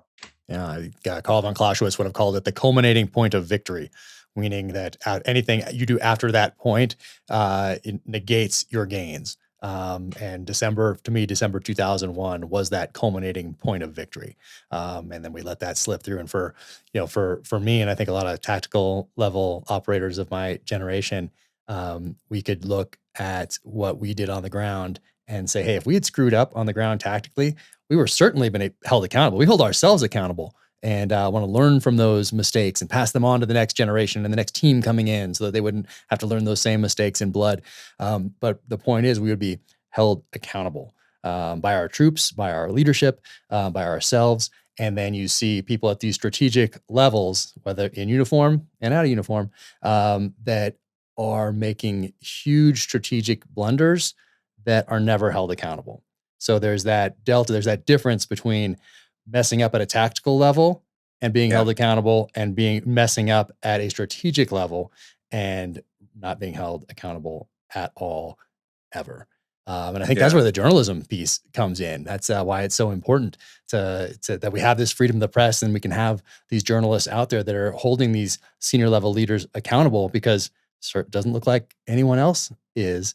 So yeah, it's an very interesting time to be looking back on the last 20 years and writing about it. And of course, I do it through the medium of popular fiction, which is very therapeutic for me, because I can look at things from different sides as I create different characters and bring a bunch of different perspectives in, which I really like to do. But I think that December 2001 is really, man, it was a pivotal point in the history of many nations. Yeah, well, there's lots of different ways to tell stories, and in a way, it's finding the story and then thinking about how, and sometimes it's more than one way, how you can tell it. Yep. No, absolutely. And First Casualty, awesome. And before I let you go, I know we've been talking for a long time. I sincerely appreciate you taking the time to do this today. But there's something near the end of the book that you talk about, and I'd heard of it and I hadn't thought of it in a long time. But it's on Cofer Black's office, or somewhere in his office, a sign that says the date is September 12th, 2001. And I think that went up a couple of years after 9/11. But what's the significance of that, and how did it play into the mindset, or does it still impact the mindset of paramilitary officers of the CIA in general?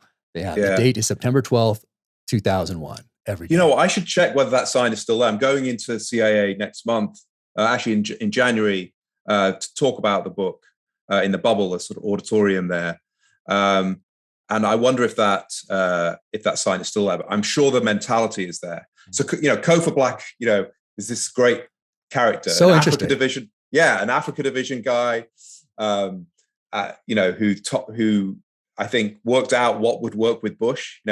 Like the mood of the country and the mood of the president and the character of the president, and so he was like, we're going to go in there and we're going to kill him. There'll be flies walking across their eyeballs when we finished. And this was this sort of visceral language, which worked with Bush, and was one of the reasons why, the pitch to Bush that the CIA should lead this campaign worked.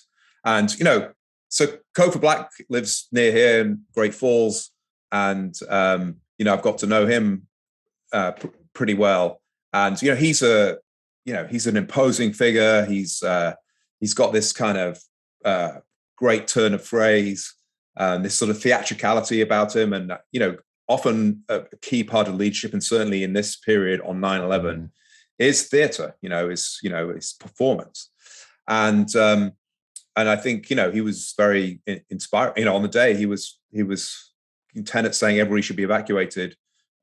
People might die, and Cofer was like, well, we'll just have to die then. That was, he was prepared, because he knew that Al-Qaeda was coming, didn't know the day or how, but, and so So this sign is very much, part of his kind of psyche on this, and subsequent CIA directors. I mean, I know Mike Hayden, another guy who lives pretty close to here. So you're right, it is. You're in the spot, yeah. Yes, he used to talk about this sign in speeches, and this came through to me sort of so vividly in researching this. And before 9/11, I talked about the Blue Sky Memo and CTC and CIA, trying to get into Afghanistan and get after Al Qaeda, and we know about the opportunities to kill bin Laden before 9/11 and how they were sort of passed up, and there's still debate within the CIA about that. But the consensus is we could have got him, but the political will wasn't there. And so then immediately after 9/11, on 9/12, so the sign is today's date is September the 12th, 2001. You could do anything. The gloves are off, money's no object. There's been no interest in Afghans, and now any Afghan is interesting. And we're going to take the gloves off, and we're going to get in there, and we're going to take risks. We're going to kill people. We're going to make decisions on the ground. We're not going to be sitting around, debating things in the deputies committee and putting it through the interagency process. We're going to cut through the bureaucracy. And there's a guy, Frank Archibald, senior CIA guy in the book, in a meeting, shortly after 9/11, they're testing the fire alarm, and so this fire alarm is going off, and he's a former Marine, gets up, rips it out of the wall, sits down. We've all wanted to do that in meetings. Yeah. He'd probably been wanting to do it for years. Yeah. But he did it. And that was, the CIA cafeteria was sort of closed at, in the middle of the night. They're working 24/7. So somebody gets an axe or bolt croppers and just cuts the chain, and they just go into the cafeteria and help themselves. And that was the sort of the mentality of that time. And there was this feeling of we failed to connect the dots. There was intelligence indicating two of these hijackers were in the country. The FBI and the CIA wasn't communicating properly, and so there was a sort of a failure to stop this. And so we need to remain vigilant. We can't assume that everything's okay. We can't be averse to risk, because avoiding risk means we'll get hit again. And so there's a sort of a mentality that they're after us. They're trying to kill us. We have to stop them. We have to get them where they are. We have to lean forward.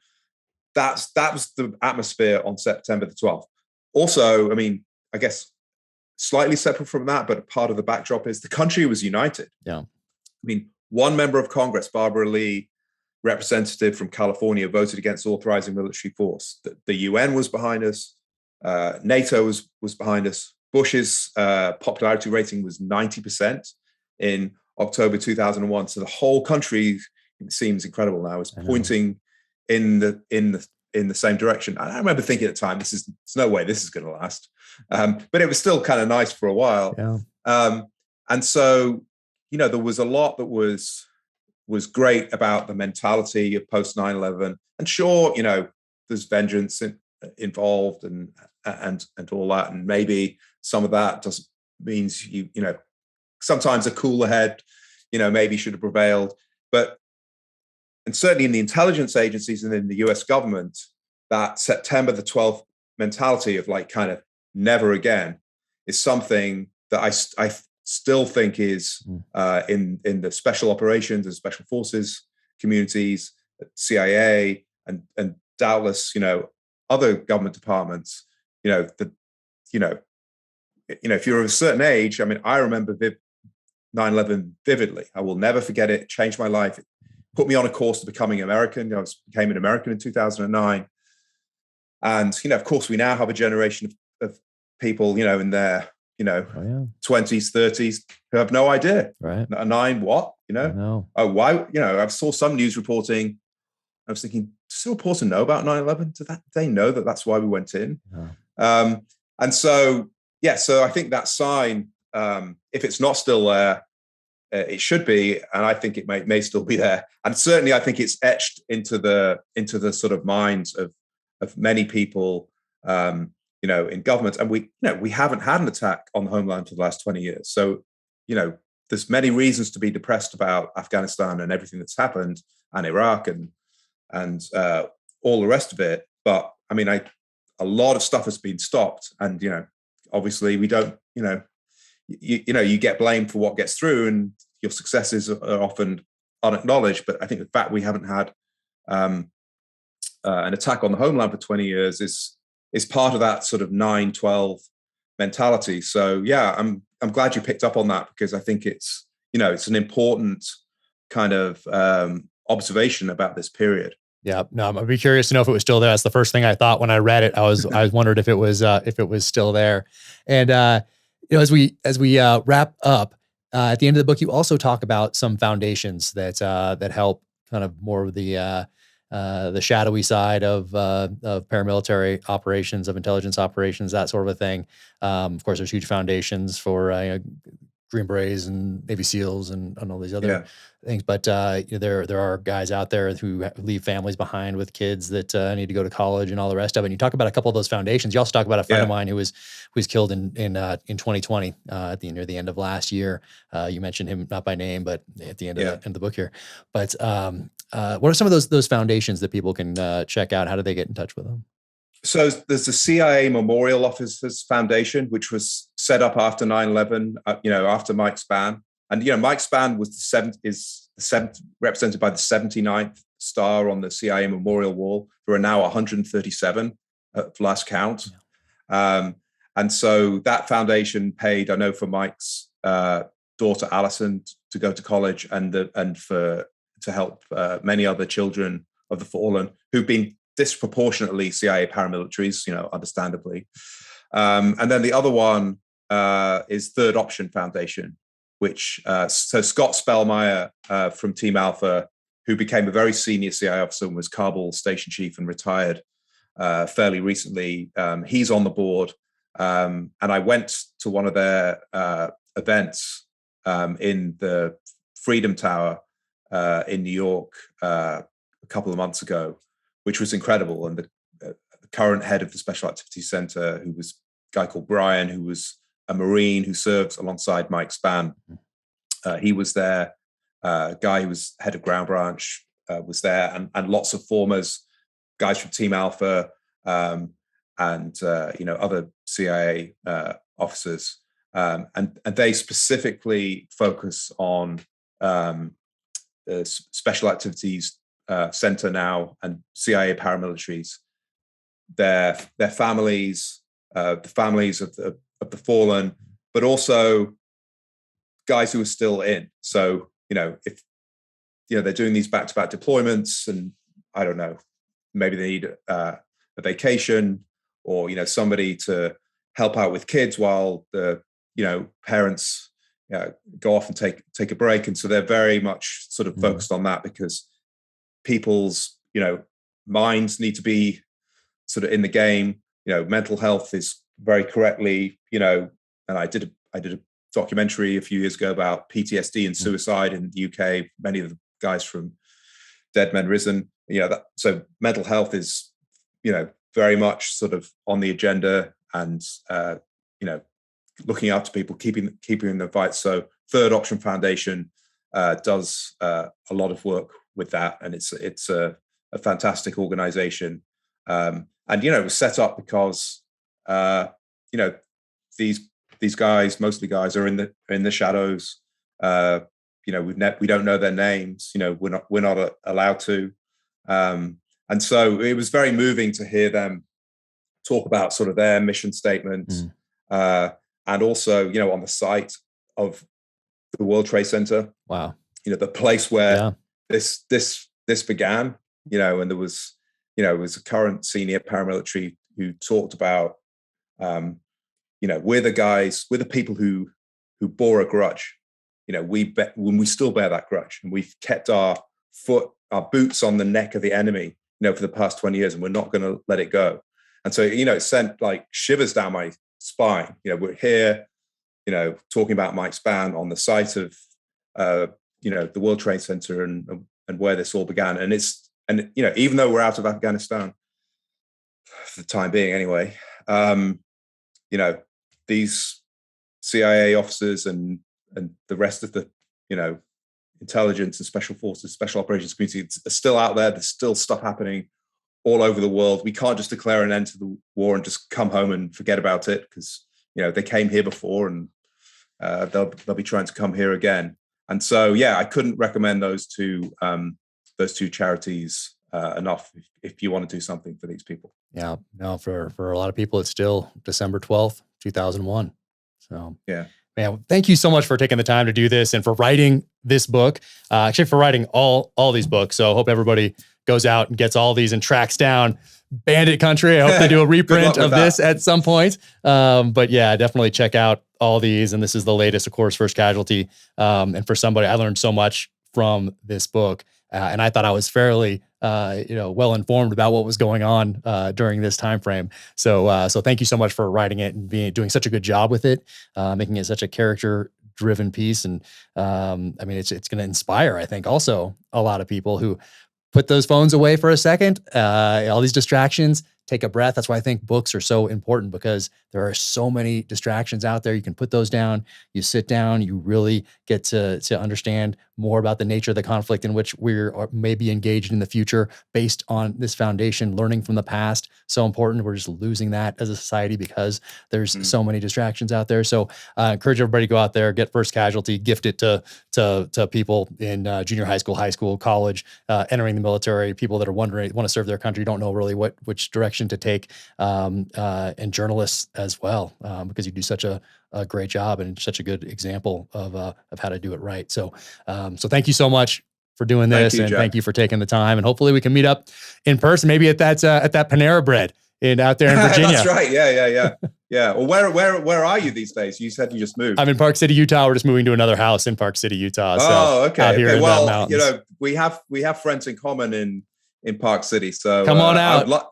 I would love to get out there. Awesome. Yeah, awesome. Absolutely. Come on out anytime. And I'll be here writing away. So come on out. We'll definitely link up. That'd be great.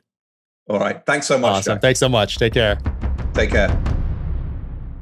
Welcome to the gear highlight portion of the Danger Close podcast. I want to talk a little bit today about the SIG Cross. And if you followed me for a while, you know that I took a SIG Cross out to Thunder Ranch's counter sniper course back in November of 2020. Had an incredible time out there. If you have not been to Thunder Ranch and trained with Clint and Heidi Smith and their amazing top-notch staff, put that at the top of your list. And when you go through a course like that, like their counter sniper course, you really get to understand your capabilities and limitations with your chosen weapon system. So in that case, it was a camouflage version, 6.5 Creedmoor cross with SIG glass on top, and we're rocking it out there. It was amazing.